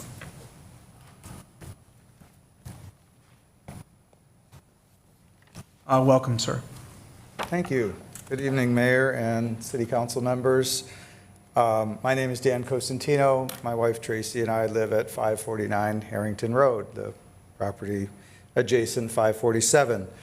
I know it's late. I'll keep my comments brief. You have your full 3 minutes, and I'll give you a little latitude. Okay. I also know that most of you have looked at the property and have read the detailed materials we provided. When I was first informed that 547 Harrington had filed the variance requesting the 108-foot lakeshore setback, shaped kind of like a half a hexagon with no building plans, no architectural plans, no lakeshore impact assessment, I was a little surprised.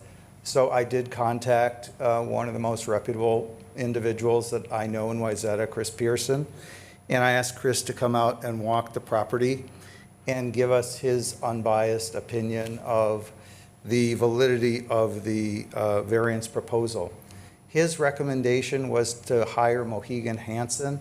They're really good architectural firms, and they did 3D modeling. They took the actual proposed structures from Kyle Hunt, and they put those into the model to determine the view impact. The result of that was Chris's original letter, and Chris's letter found that there was an impact to the lakeshore, to our view, an adverse impact to our view for the shoreline and lake. When he determined that, I said to Chris, let's try to find a reasonable alternative for 547. Okay, that was my direct order to him. And just for the record, he was your attorney. He is my attorney, correct. I said, let's find a reasonable alternative, something that's fair. And what we did is we took, on that page 466 that was shown by Kyle Hunt, we took that greenhouse and we moved it into the setback that you see there. So we took the greenhouse from Kyle Hunt and we moved it in, and we were able to fit it into a proposed setback that we sent to 547. That's 175 feet by 40 feet, 175 feet from the lakeshore by 40 feet from the side yard setback. And that, even though there's some view impact, it minimized the view impact. And that's what we had offered. Later on, after the initial planning council meeting, where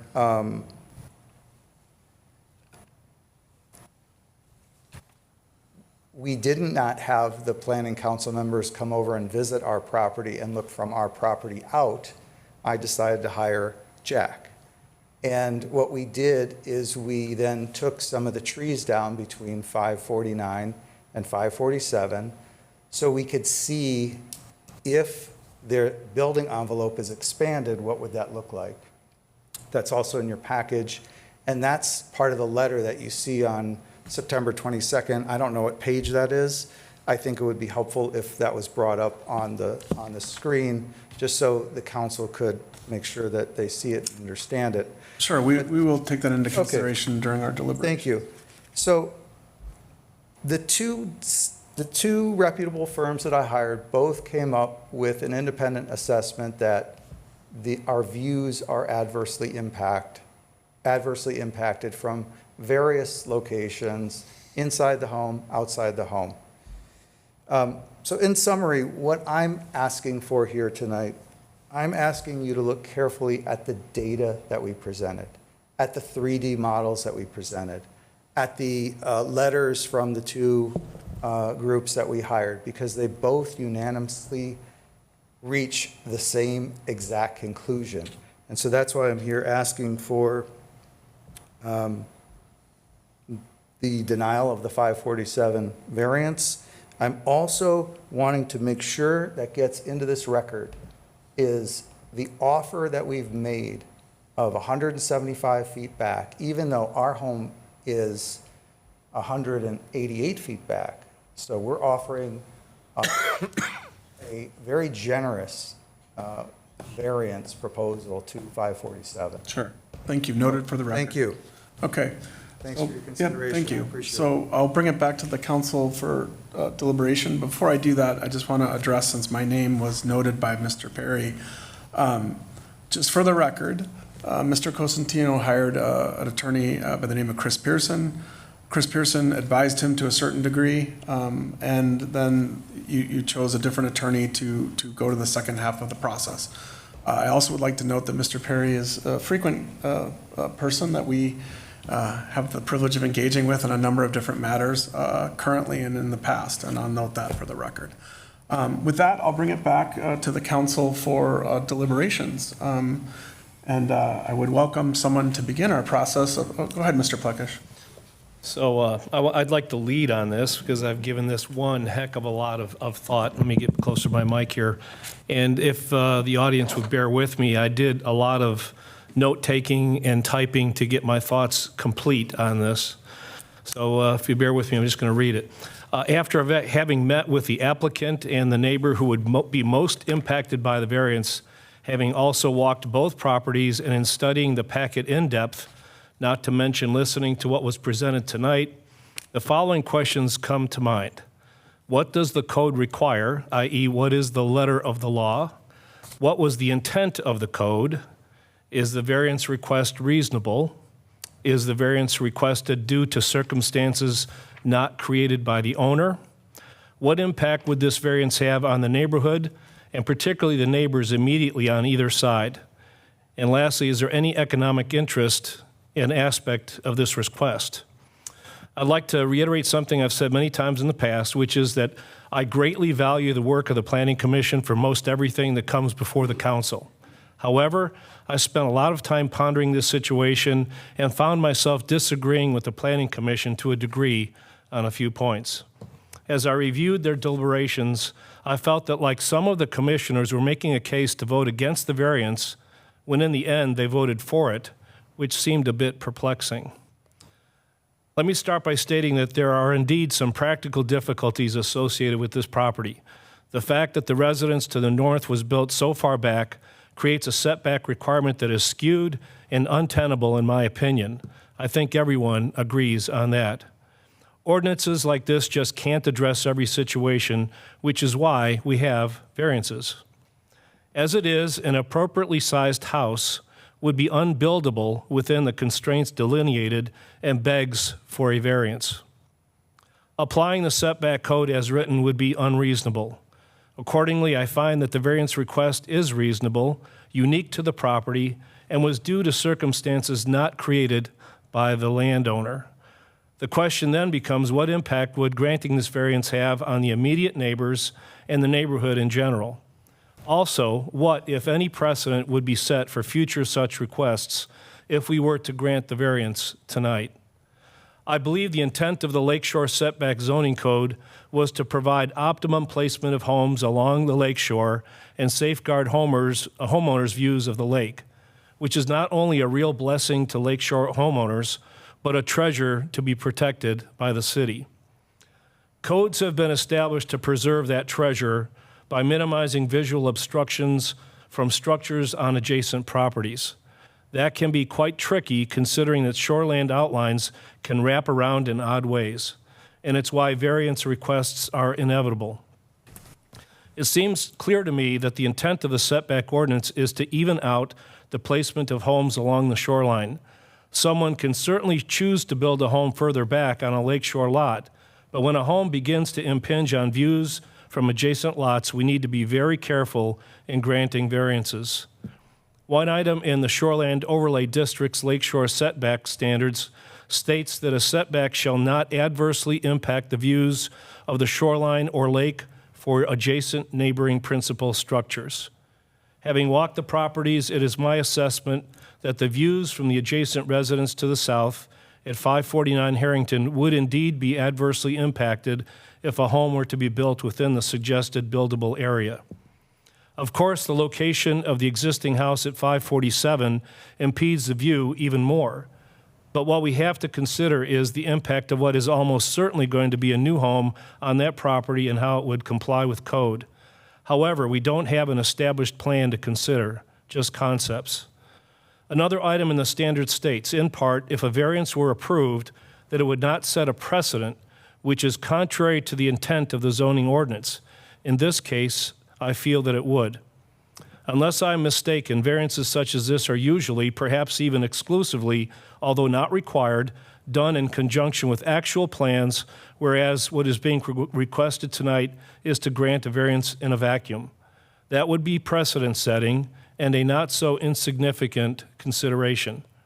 Planning Commission Chair Blake Cameron eloquently stated the same concerns I have during the Planning Commission discussion on this issue. Although the intent of the proposed footprint of the buildable area by the applicant is well thought out, noble, and offered in a neighborly way, future such customized outlines could become problematic in my view. Also, I am not sure we have a way to constrain a new owner to not extend a new home's footprint into what has been depicted as red triangles, and that too could be a real problem down the road. Although I think my concerns on that have been allayed tonight. As stated in the code, any structure built as a result of an issued variance shall be considered, not may be considered, but shall be considered in determining setbacks of future construction on adjacent lots, which would certainly have an effect on the lot to the north.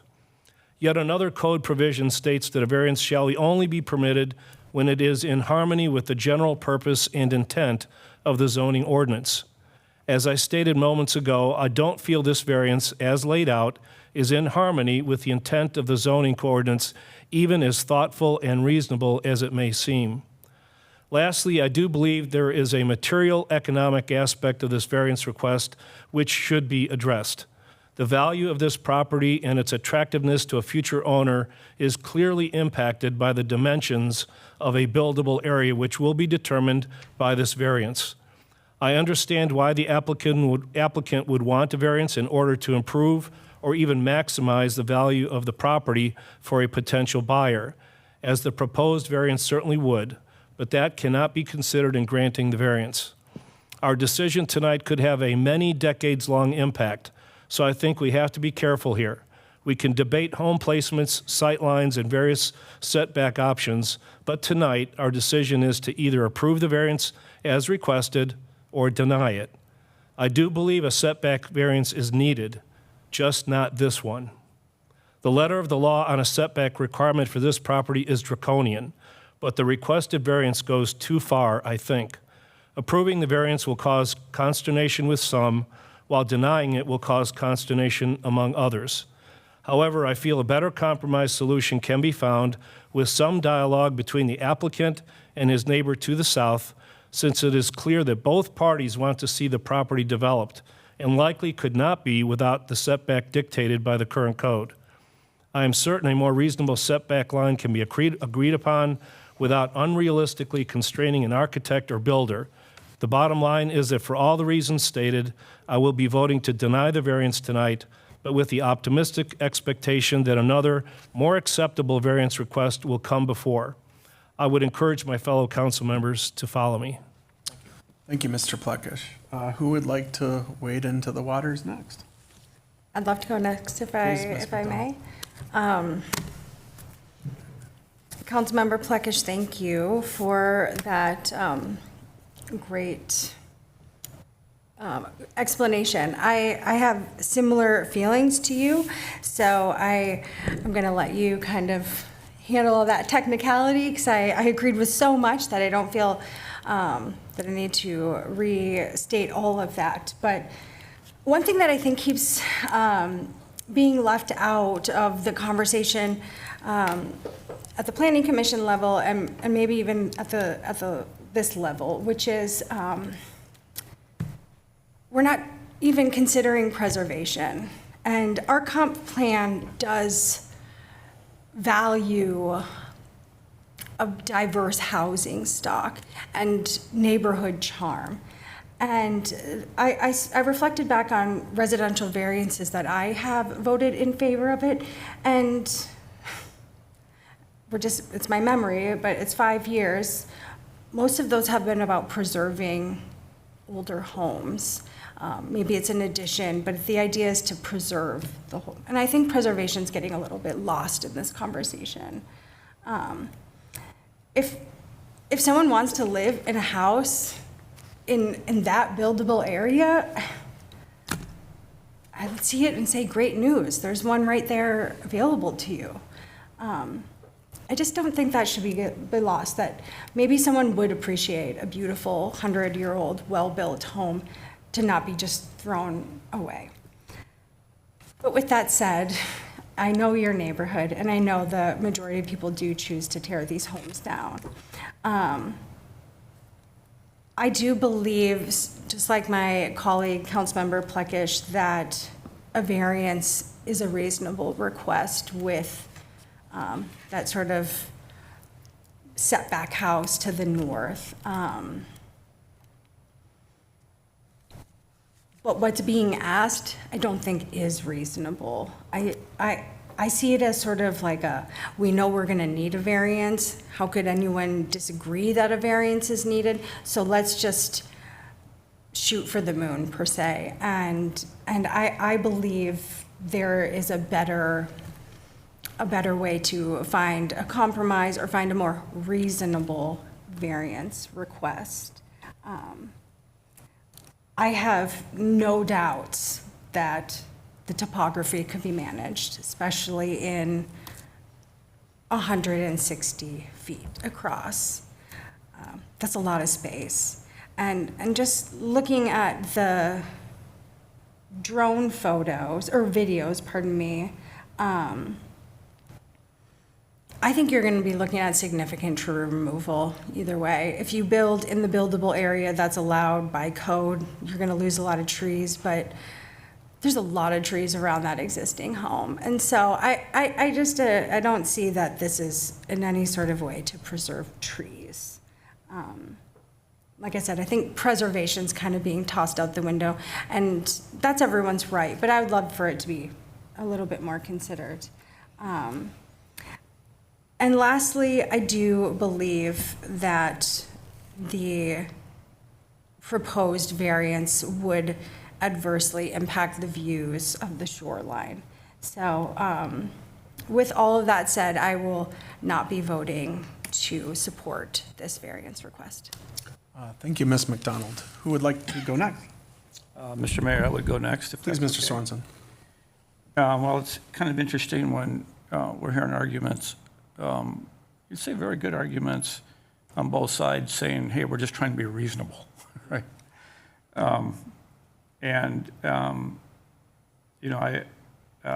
think, I don't want to reiterate a lot that was said, but it's clear this is a bit of an anomaly because 547 and 543 are both situated where they are because of topography and practical difficulties. So it kind of puts us in this unusual spot. And like someone said, it's hard to come up with ordinances that deal with every issue.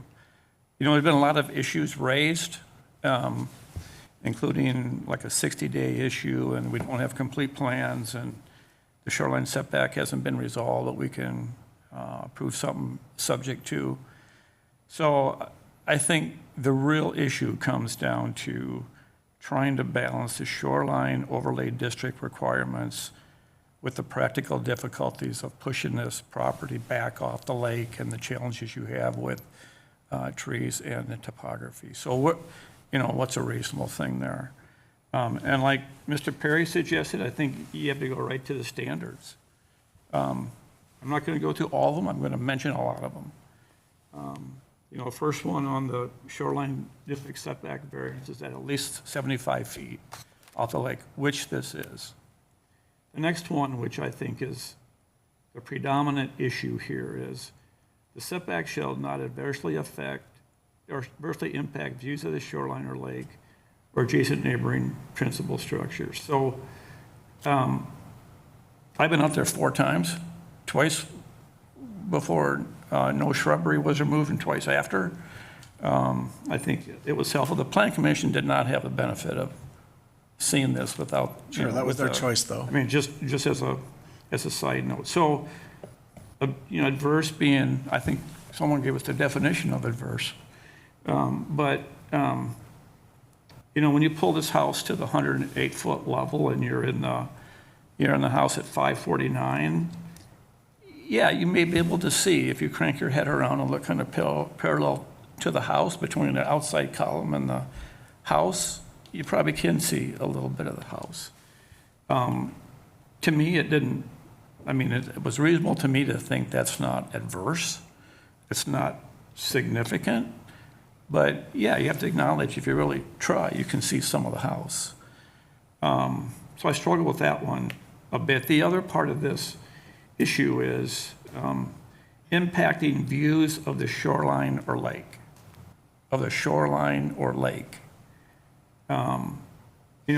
Seeing a bit of a house in itself isn't the issue.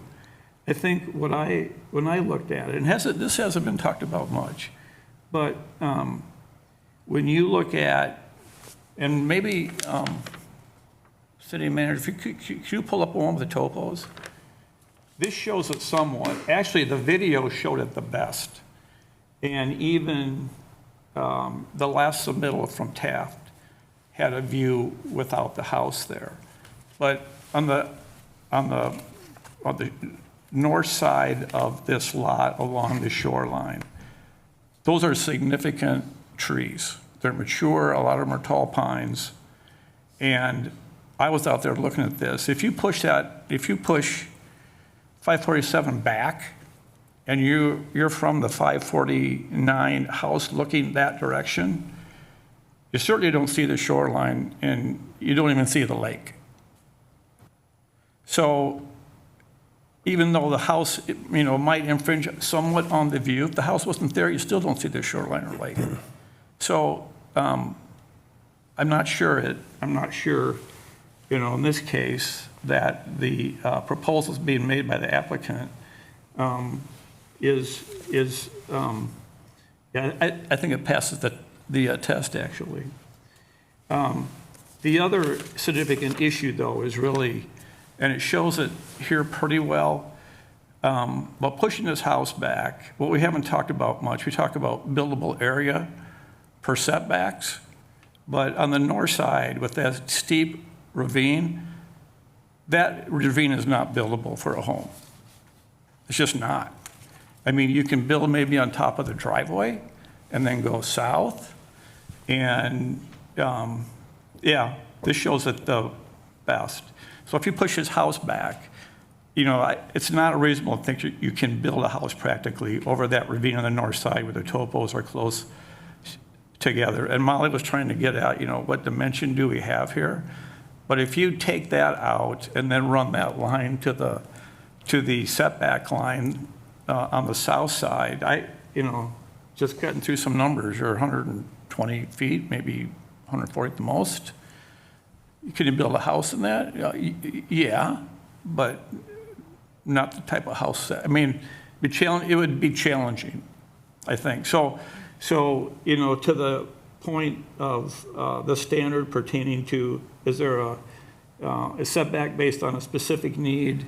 I think clearly there's a practical difficulty here in pushing this house back, not to mention trees, and that it pushes the house closer to the setback line on the south. So I think there's an issue here, how far you can push that house back. That was my main point. Some of the conditions under the zoning ordinance, Is it in harmony with the general intent of the zoning ordinance? I think it is. Is it consistent with the comprehensive plan? I think it is. Are there practical difficulties? Yes. And, economic considerations, everything has a bit of an economic consideration, but I think this is more of a practical difficulty issue. Is it reasonable? Does it affect essential character? I think it passes those issues. It's not solely economic. So those are the most of my comments, I guess. I thought it was interesting that I saw 9 letters in our packet of addresses on Harrington that supported this variance. Someone said we may have more. I'm not sure I've seen them. I don't think we should make decision based on the threat of litigation in any case. So I'm inclined to want to approve this variance. I think it could be pulled back and be buildable, but I don't think there's a sightline issue. I don't think because of where the 108-foot issue, and then I don't think you're blocking the views of the lake because house there or not, you can't see the lake or shoreline. So I'm inclined to approve the variance. I think my peers up here have made some very strong, rational arguments also. Yes. Mr. Parkhill. Okay, thank you all. Thanks to the Planning Commission for all their work. It was difficult for them to go through this process, and they brought up some very, very good questions. Let it be known that both of these parties in this variance request are friends and neighbors. They both have beautiful homes and deserve to maintain their values. I wish the parties had come to a compromise on their own, but here we are. Given that situation, I'm just going to be as objective and as straightforward as I can be. I've been to both properties twice. I've listened to both parties present their views. I think both Swanson's and Cosentino's are right. I think 547 and 549, they're both right. Swanson's deserve a variance, and Cosentino's deserve to have no adverse effect on the view of the lake or lakeshore. I believe Swanson's have a significant burden given the topography of their property. If the setback were moved back farther from the lake, it would impinge on the ability to build, as Councilman Sorensen mentioned. There's a severe drop-off. The code as it relates to setbacks obviously doesn't work. It puts an insurmountable burden on the current owners. It doesn't apply as a tenant. I think Councilman Plekish said that most eloquently. So I think the conclusion that Swanson's deserve a variance is pretty clear. I think we can all agree to that. So this brings up the question of what is the adverse effect on Cosentino's, the 549 Harrington's view. Pretty much a subjective call, I think. The code is fairly vague on it, but it does say if you affect the view of the lake or lakeshore. I felt many of the diagrams originating from the side or angle from the Cosentino's house. I'm wondering if this is the intent of the code to have the side view of the house considered part of the view. The view corridor, and to note, which I think one other person mentioned, the views of the new house are only relevant if it causes an adverse effect on the view of the lake and lakeshore. What's unique about this situation is Cosentino's house is kind of set at an angle to the southwest a little bit. Could we pull up the one with the red triangles? That might be the easiest one to talk about this. And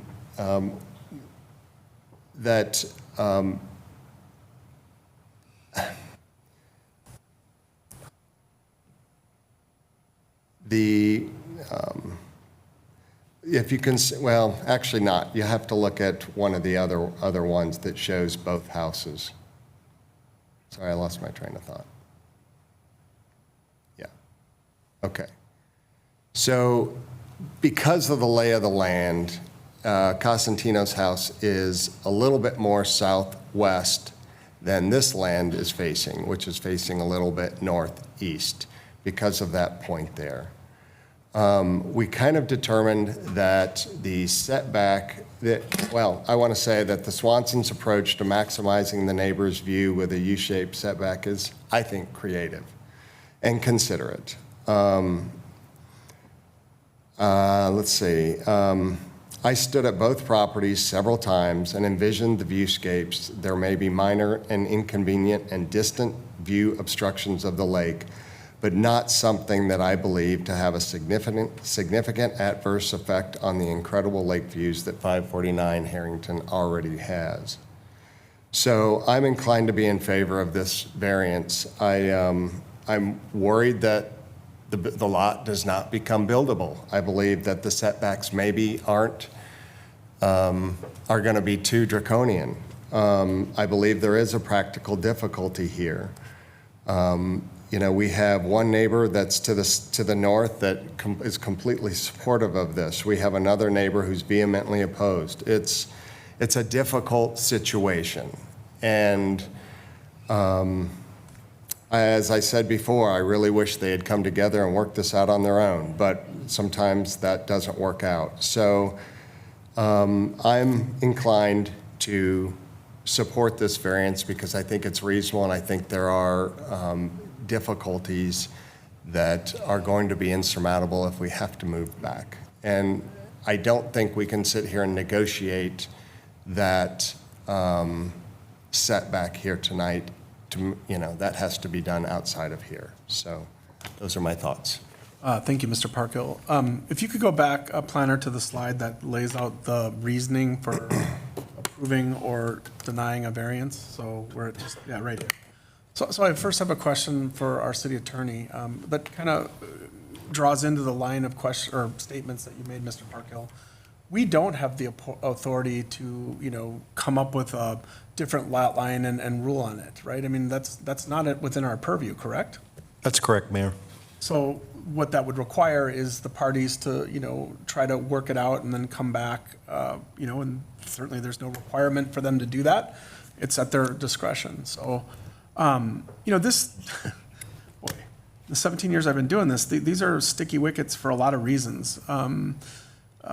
You're forced when you're sitting up here to apply subjective and objective criteria. And when you get into the subjective, it gets gray. And subjective criteria is the hardest thing to rule on. Objective criteria tends to be easier because it's like, it's more black and white, I guess, in my view.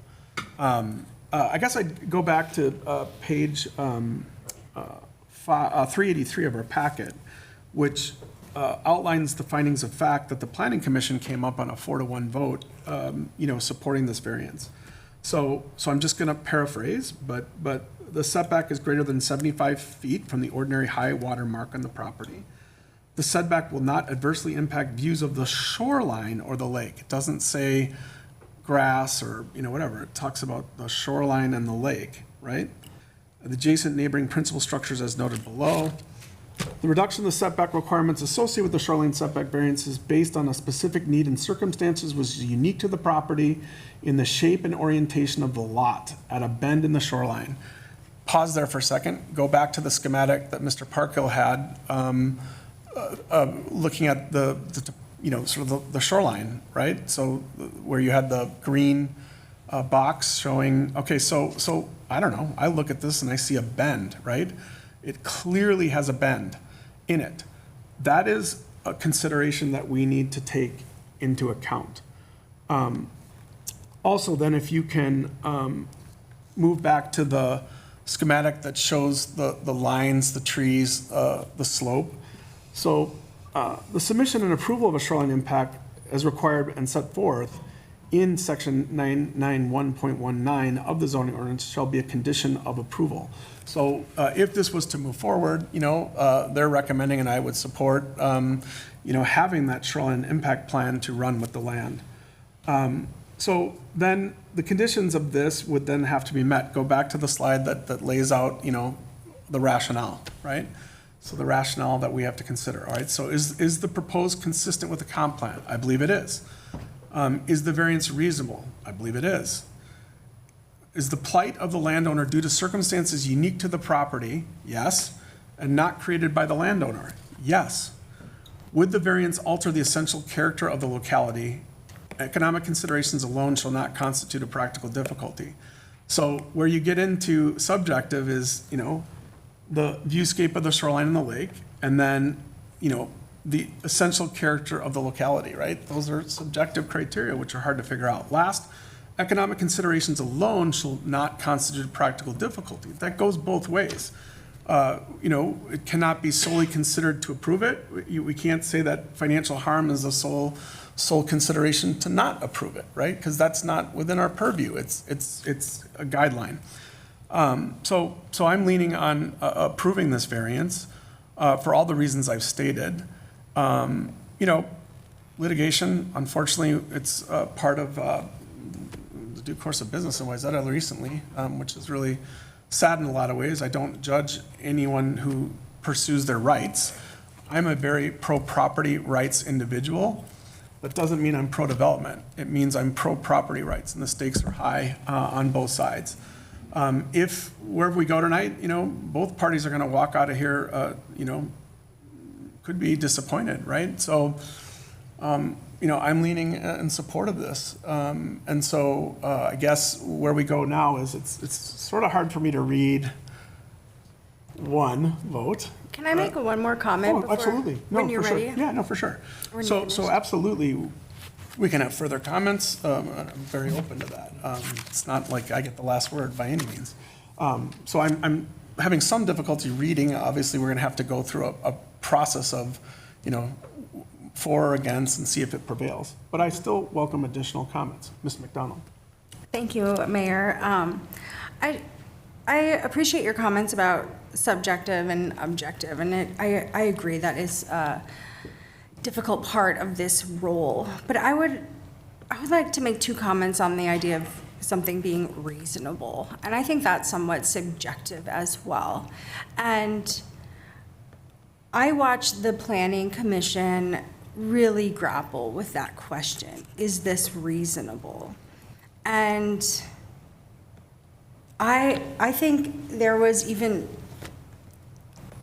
I went back and found the comment for Commissioner Severson that Yeah, sure. it didn't feel reasonable. And I just want to remind this body and the Planning Commission that if we think the applicant can do better, then we only have one option, and that is to vote no. And they have every right to come back to us with something that we would deem reasonable, because clearly, I think even hemming and hawing is showing that some of us aren't sure of that reasonableness. So I always like to remind, because I think people forget that this isn't anyone's last chance, and Fair enough. that they can come back. Sure. Mr. Sorensen. I'm assuming you wanted to say something. You sort of raised your hand. You don't have to. No, I'm fine. Okay. Mr. Plekish. Could you pull up the slide that's an aerial view that shows the homes both to the south and along the north that shows the shoreline? Yeah, that there. So, I think we get caught up in lines and lot lines and setbacks and things like that in the abstract. But if you look at the reality of what's there, if you look at just take a look at the 549, 553, 557, maybe 559. They kind of line pretty much straight across, and there's no problem with that.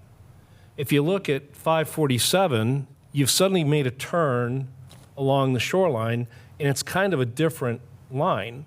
So if you took 547 and a 543 that would have been more reasonably located if the lot had allowed it, and looked at the next two homes up, you'd see that they kind of would line up in another different way, okay? And that would be reasonable if you were living there or if you're boating by. That kind of lineup would be reasonable.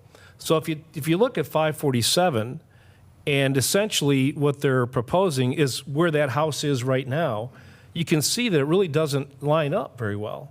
Whereas if you pushed it back just a bit to what I really believe that the parties would come to this agreement.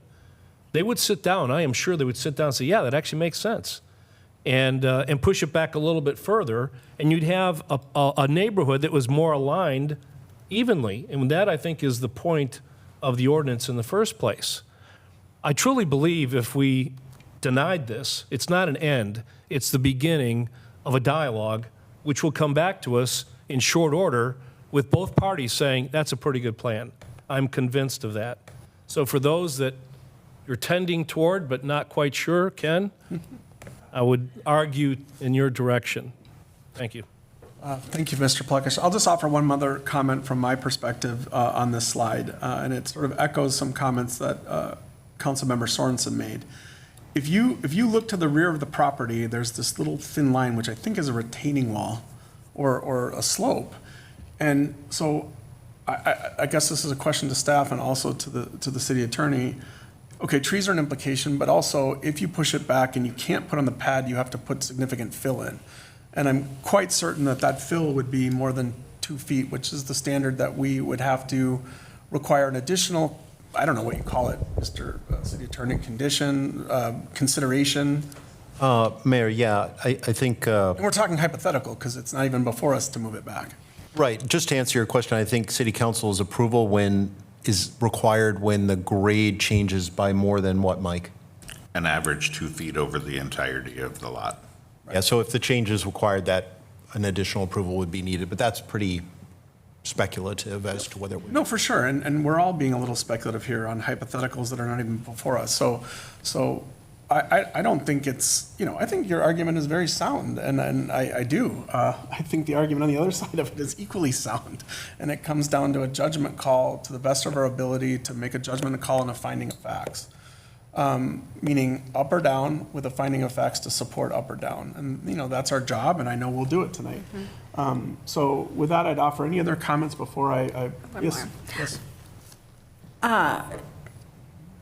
Manager Kelly, when we approved that grading request at Minnetonka Boulevard and 101. Yeah, Minnetonka Avenue. Minnetonka Avenue Yep. and 101. Yep. No, excuse me. Oh, Wayzata Boulevard. Yep. Yeah.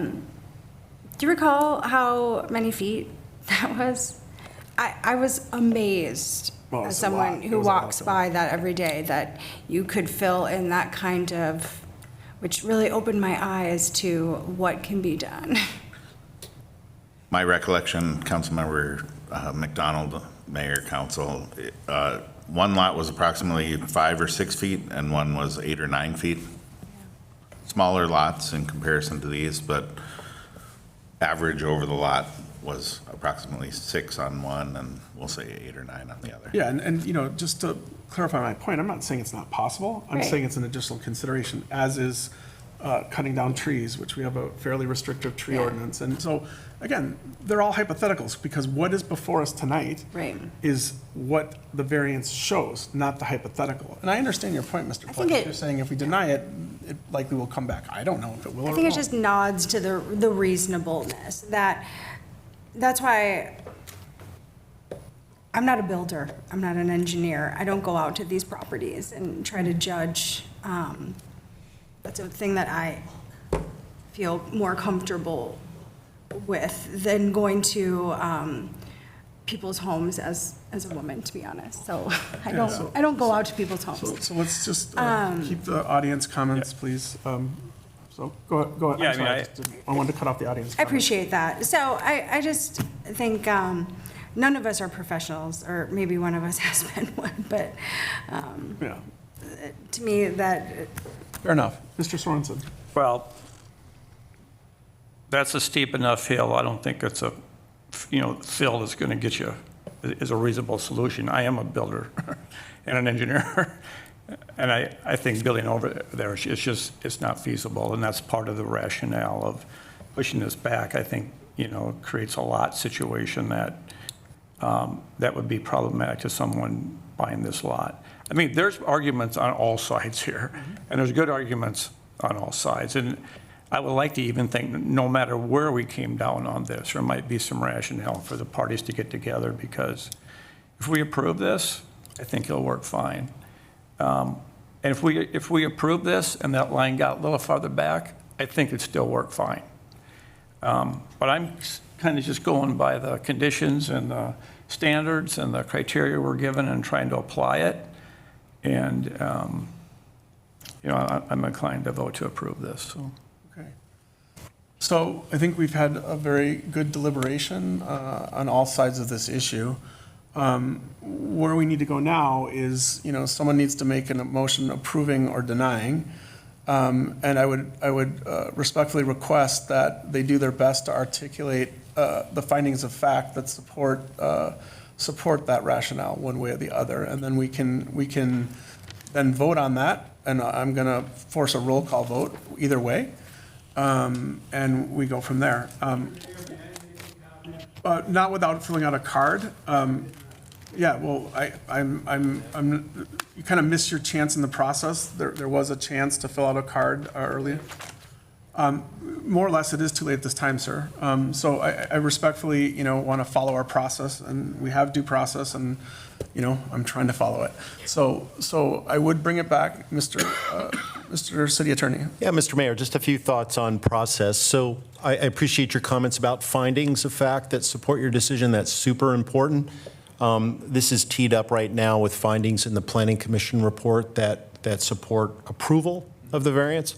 So, just in terms of procedure, it might be good to entertain that recommended motion before you, which is based on the Planning Commission's finding. Sure. If that motion fails, yep. And I might ask for a motion to direct staff to come back with an alternative resolution where we can prepare the findings based on the deliberations. Exactly. Yeah, exactly. I just want you to have a good legal foundation either way. Fair enough. I'm very open to that. So based on City Attorney's guidance, I would accept a motion approving the adoption of Resolution 35-2025, approving a shoreline setback variance at 547 Harrington Road, making reference to the Section 3 in the Planning Commission report, 3.1 A, B, C, D, E, subpoint 1, 2, 3, 4, 5, 6, which I read into the record previously.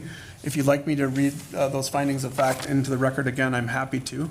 No, Mr. Mayor, that's not necessary. We do have reference in the resolution to the findings of the Planning Commission, so I think you're covered there. Thanks. I would accept a motion approving the resolution approving the variance. I have a question. Yes, sir. Does that include the restrictions that the Planning Commission recommended, the shoreline setback and the? Yes, it would. The shoreline setback and the triangles? Yeah. Yes. The way the resolution defines the setback includes those triangles. Okay. So, okay. Does that answer your question? Yes. Okay. So moved. So moved. I need a second. Second. Further discussion? Hearing none, I'll ask the city manager to call a roll call vote, please. I'm randomizing this alphabetically today. Councilmember McDonald. Nay. Councilmember Parkhill. Aye. Councilmember Plekish. No. Councilmember Sorensen. Aye.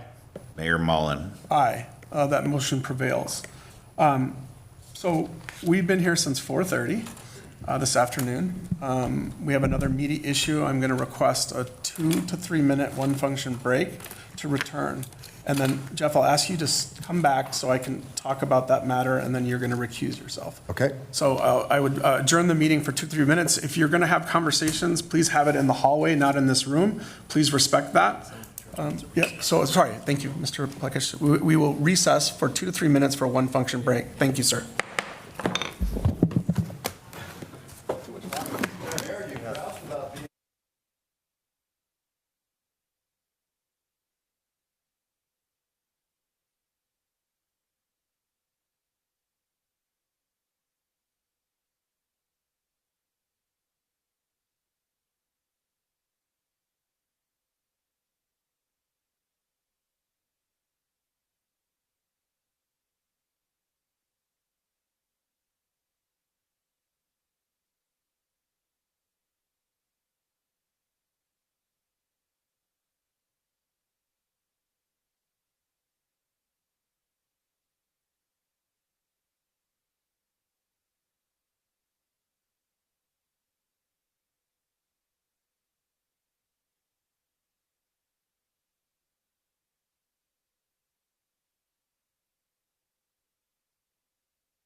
We're coming back after a short recess.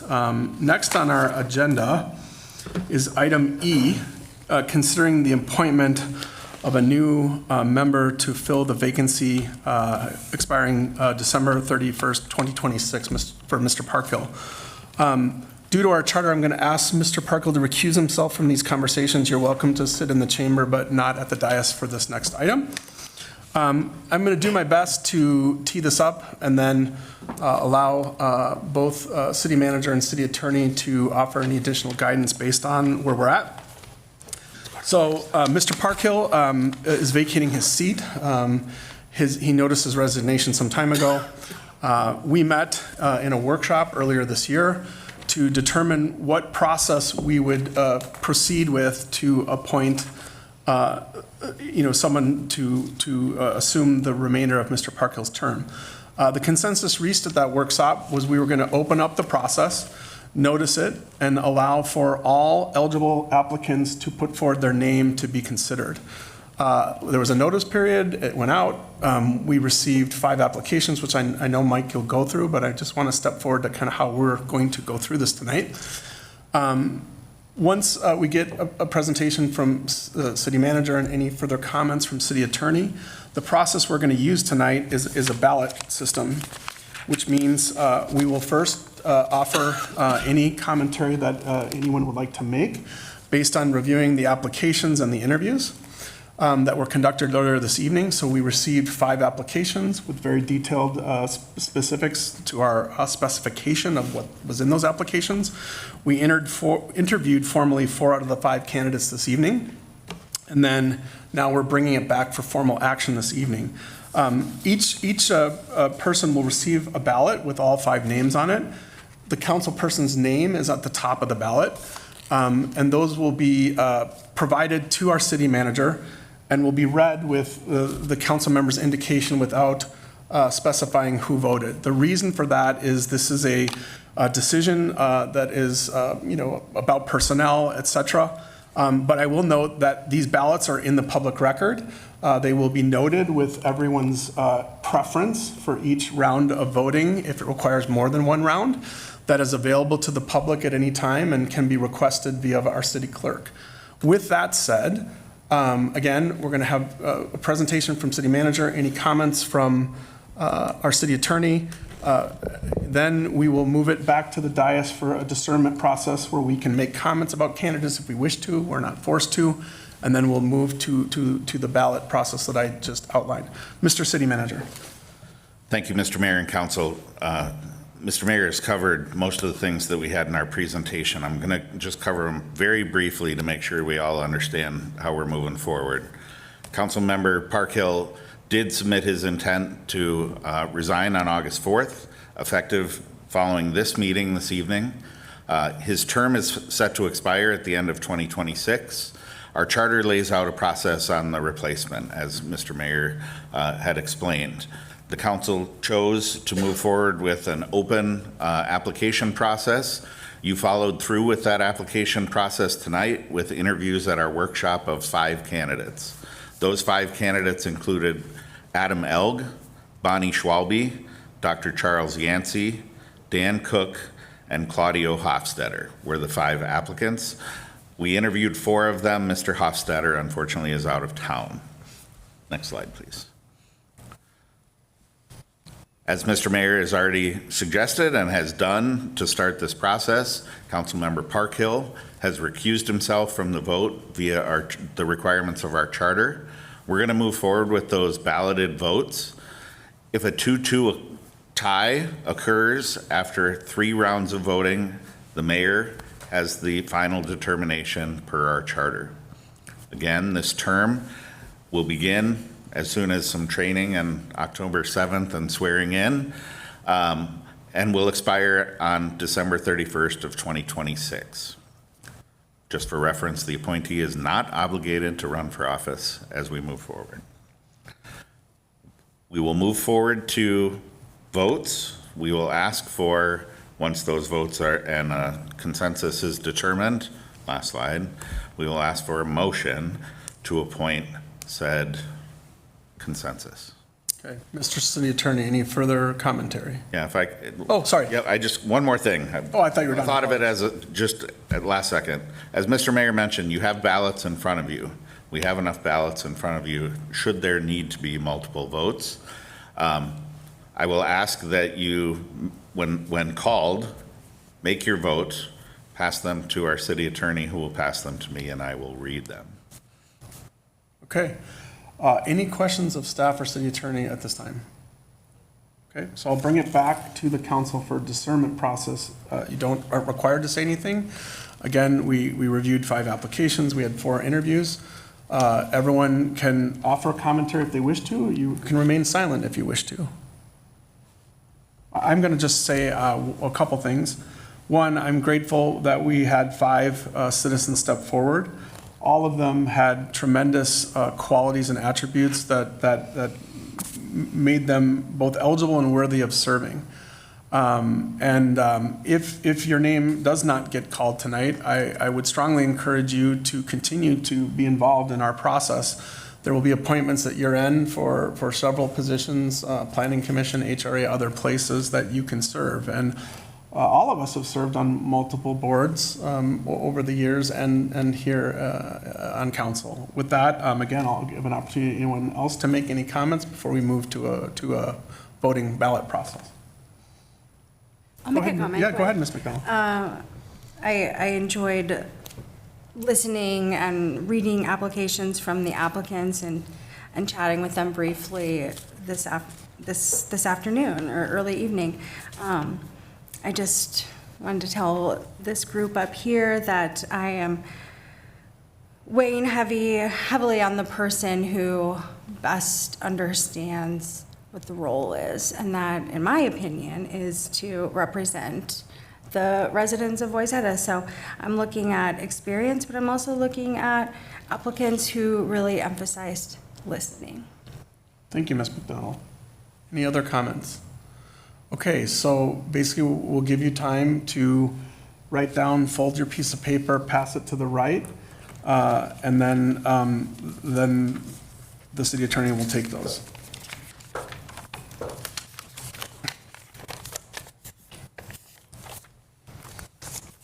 Thank you.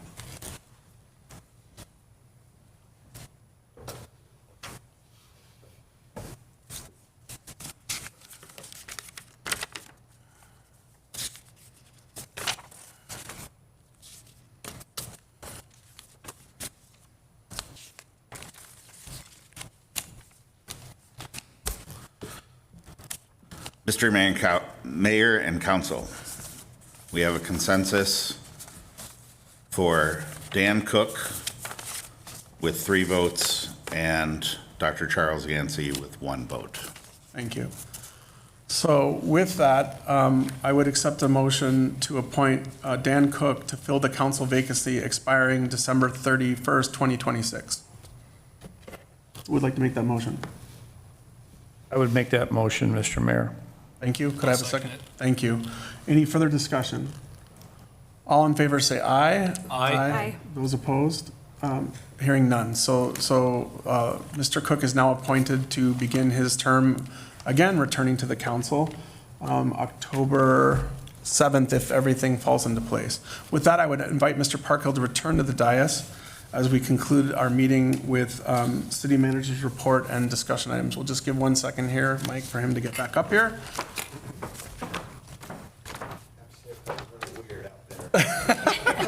Welcome back.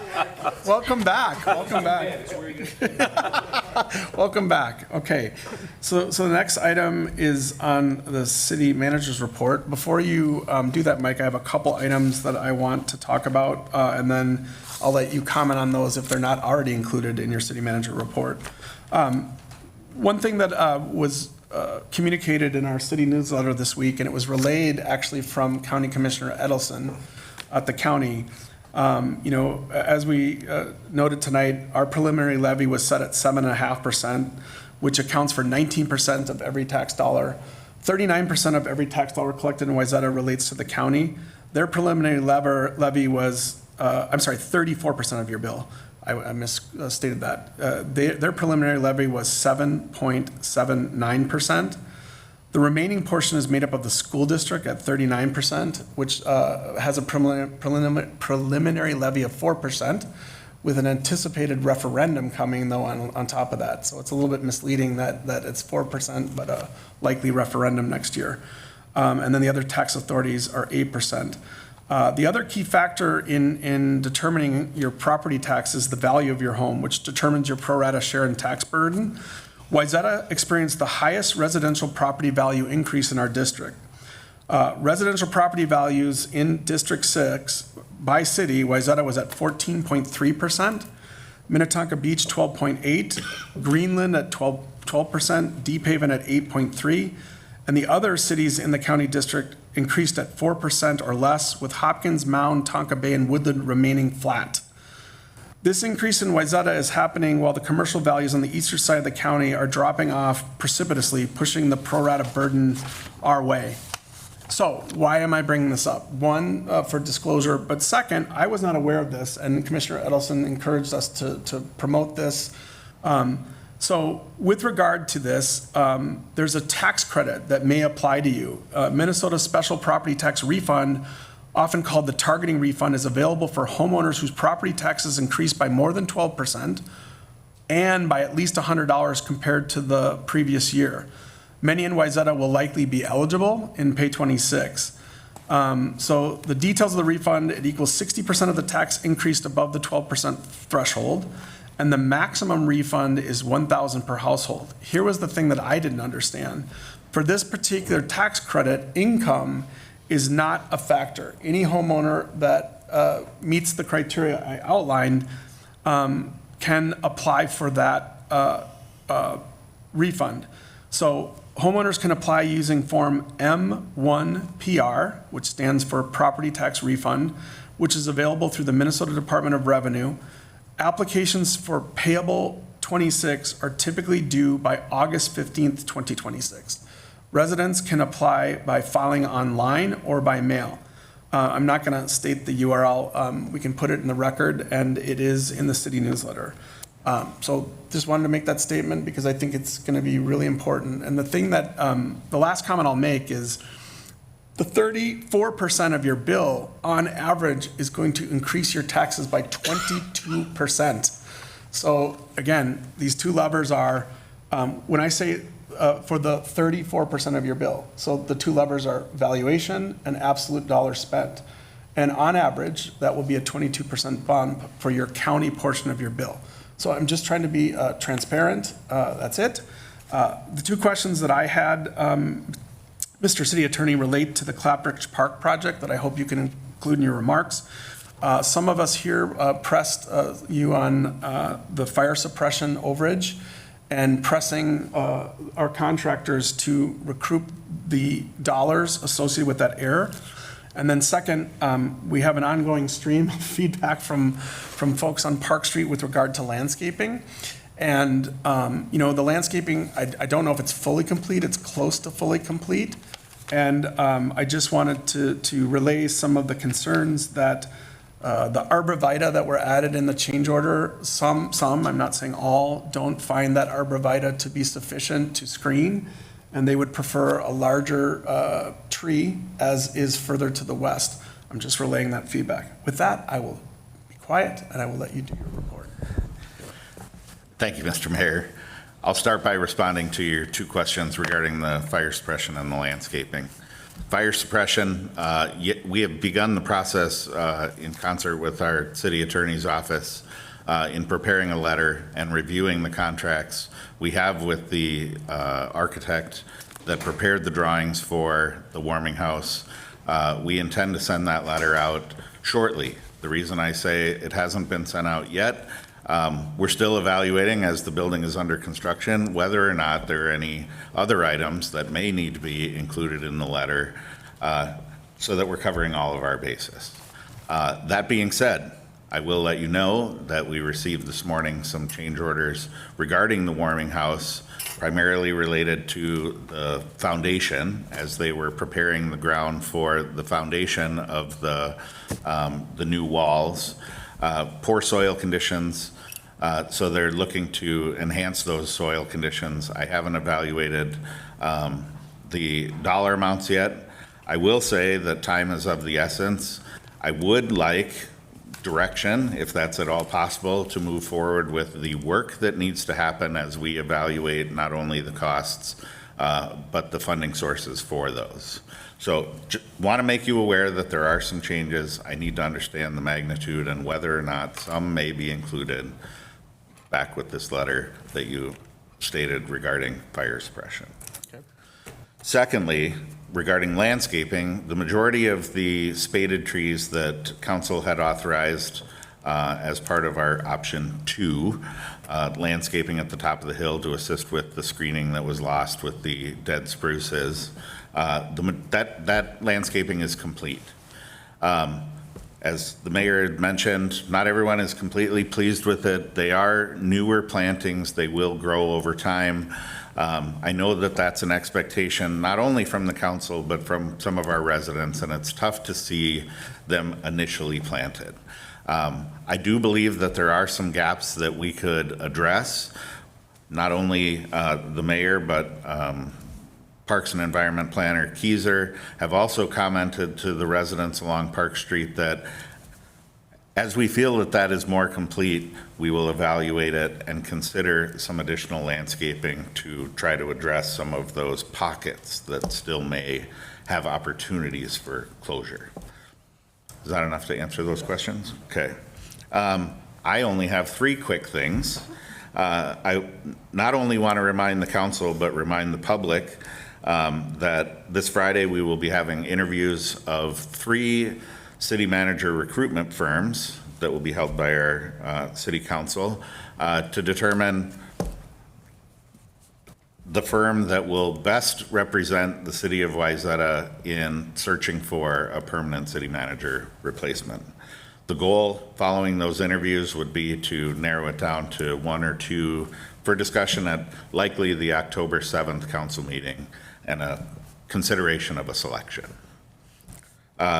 Second item I have on my list is a reminder of our neighborhood engagement meeting that we have on October 6th. That will be held in Margaret Circle Park. We have several staff members that will be attending, as well as the mayor and any council members that are interested. It is primarily the neighborhood that's located north of Highway 12, Ridgeview Drive, Margaret Circle, Harmony Circle, and that northern area. Lastly, I do want to remind you of the October 9th Chamber Person of the Year luncheon. If you would like to attend and haven't already informed myself or Kathy Learvig, please let me know. We'd be happy to sign you up for that. And with that, that's all I've got. What's the date on that again? October 9th, Thursday. Okay, any questions of city manager? I just have one last comment, and I want to thank my colleague Jeff Parkhill again for his excellent service to the city of Wayzata. We're going to miss you, pal, and we wish you and your family well. As you stated in your open house, it's the season of losing Jeffs.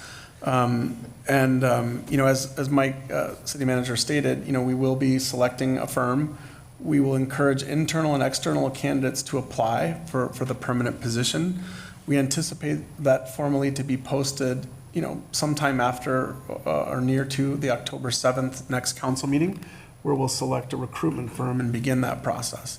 And so, I know I don't speak for everyone up here, but I will amplify that everyone up here, in decisions of replacing this Jeff and the other Jeff, we take it very seriously.